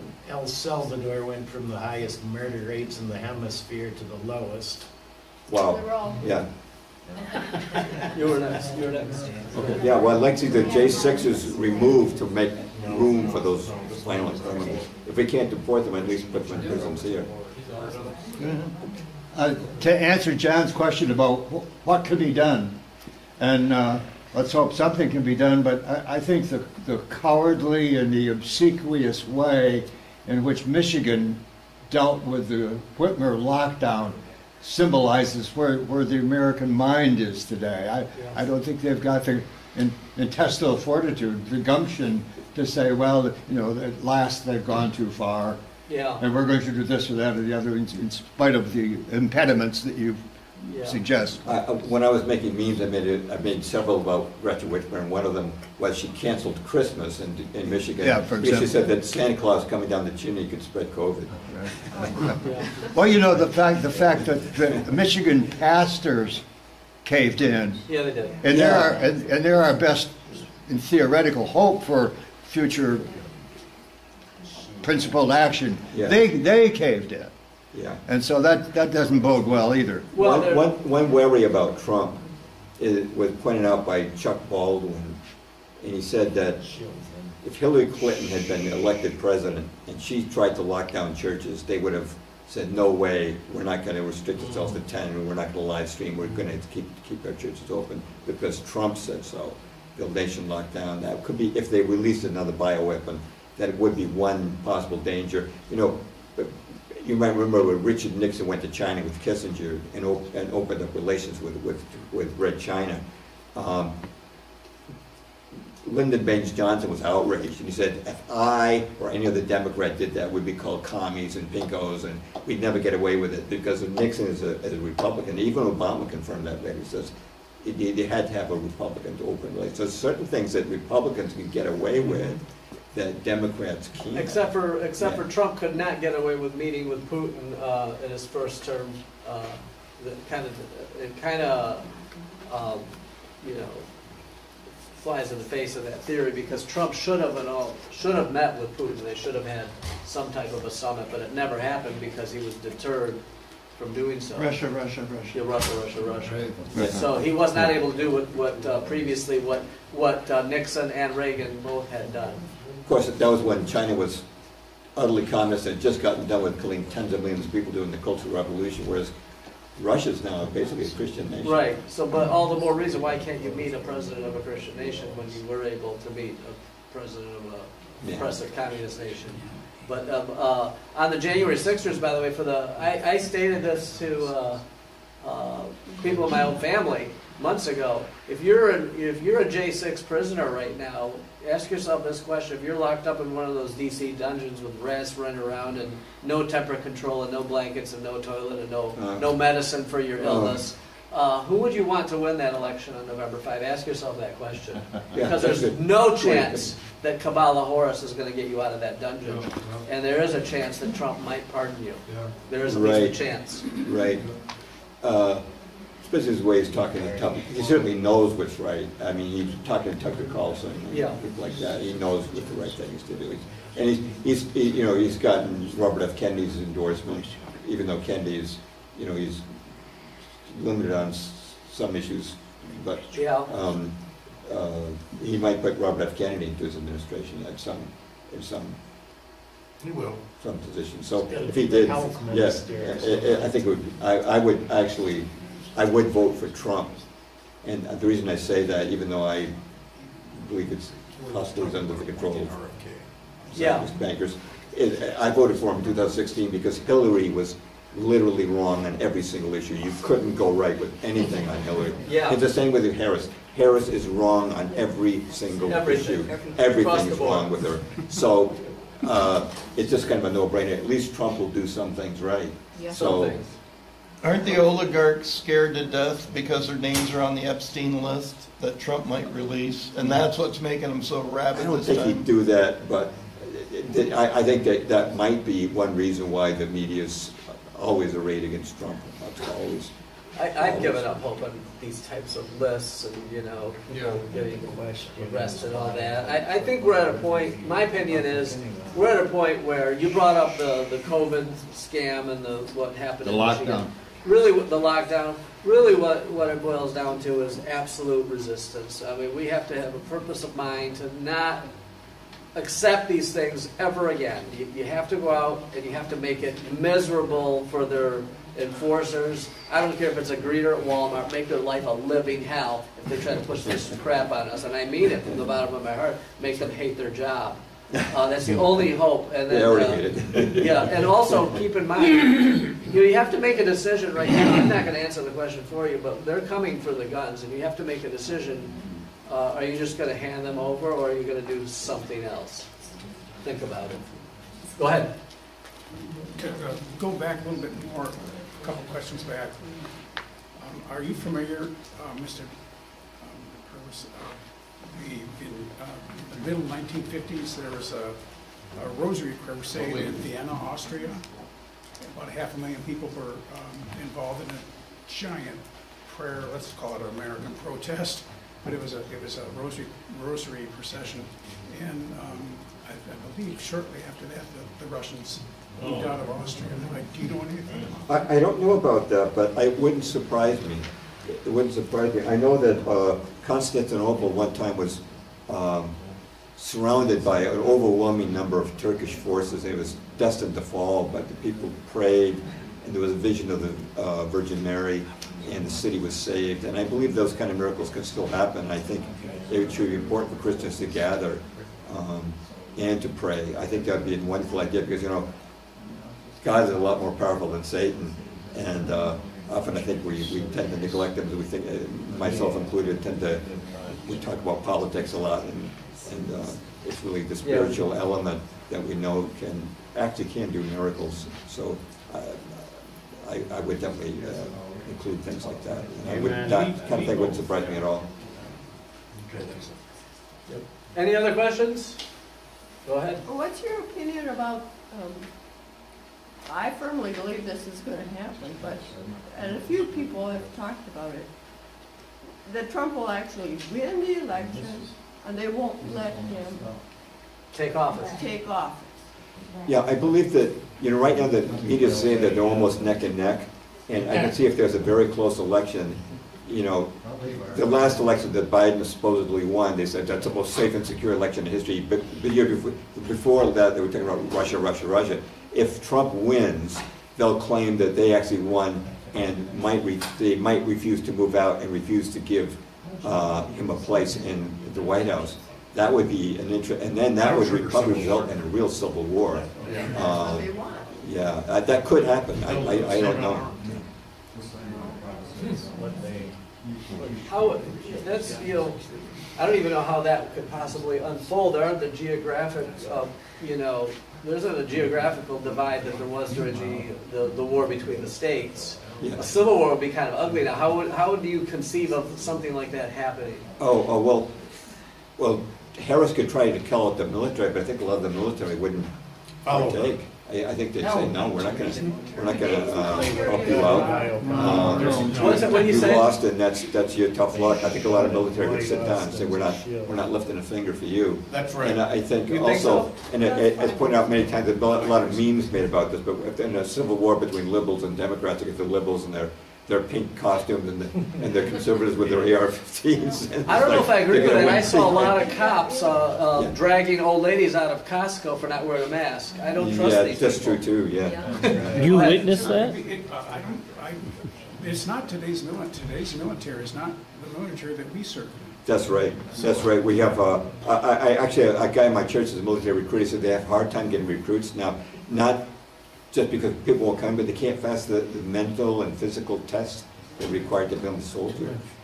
And I also think they lack real motivation. You know, a lot of people think, well, do I really want to fight for this country? What I fear would happen is be like what happened in Finland. There were the Reds and the Whites, and the knock on the door came at 2 in the morning. Yeah. Are you ready or you're white? You say the wrong thing, you're dead.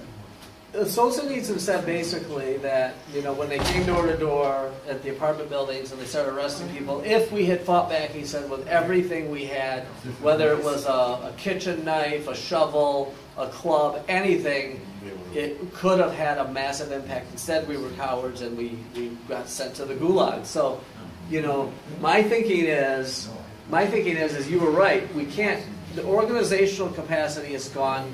When they did the Michigan lockdown, you know, the Free Michigan, whatever it was called, I forgot the name of it. It was on Facebook, and they had something like 300,000 people signed up to unlock Michigan. Maybe that's what they called it. I can't remember. But you know what? Facebook shut it down, and everyone was no longer able to communicate just like that. They turned out the lights, and so the movement and the protests at the Capitol the lights were put out instantly. So. My thinking is things could unravel, and people are going to have to act individually. Think lone wolf, and then after that there could be a coalescing of people after things get underway. But in terms of organizing some resistance, you're not going to be able to organize it. You're just going to have to be brave and do something crazy and hope other people do the same thing. That's right. The Facebook was just keyboard warriors anyway. Yeah. Well, the thing that occurs to me, the question is, what do we do? The computers run everything. Right. Granted, there's people behind computers, but somehow we have to get control or influence over these computers, and maybe it's being done now. I had high hopes for Trump's media thing, which hasn't done what I thought it would, but this is where the influence is these days. Oh, absolutely, for sure. It was amazing. When I wrote my first book in 1988, you know, I wrote it on a typewriter, and I did my research on paper. There was no internet. Wow. I hate what's going on in the world, but I do love the fact that I can access information, even though it's been Google will suppress any attempt to look at the truth. But right now you can access information instantly, which you couldn't do before.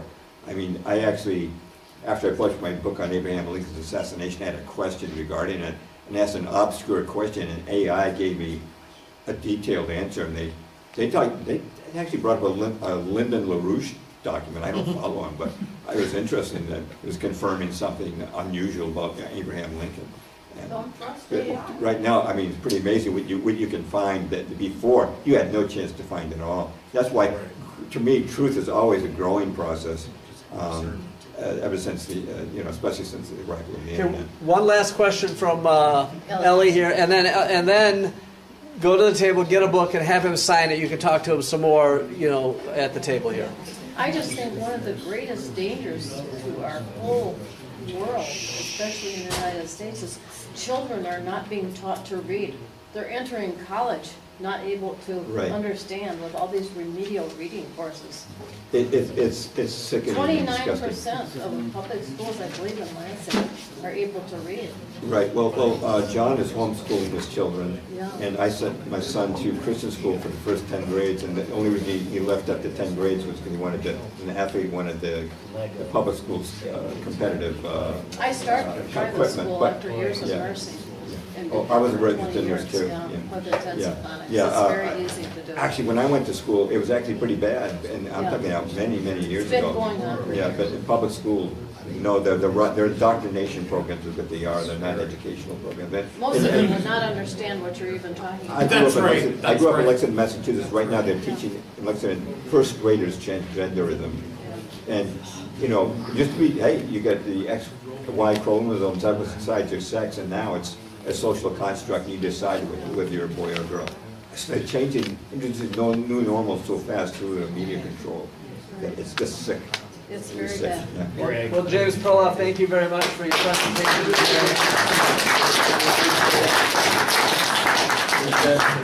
John, just one thing. We are all so grateful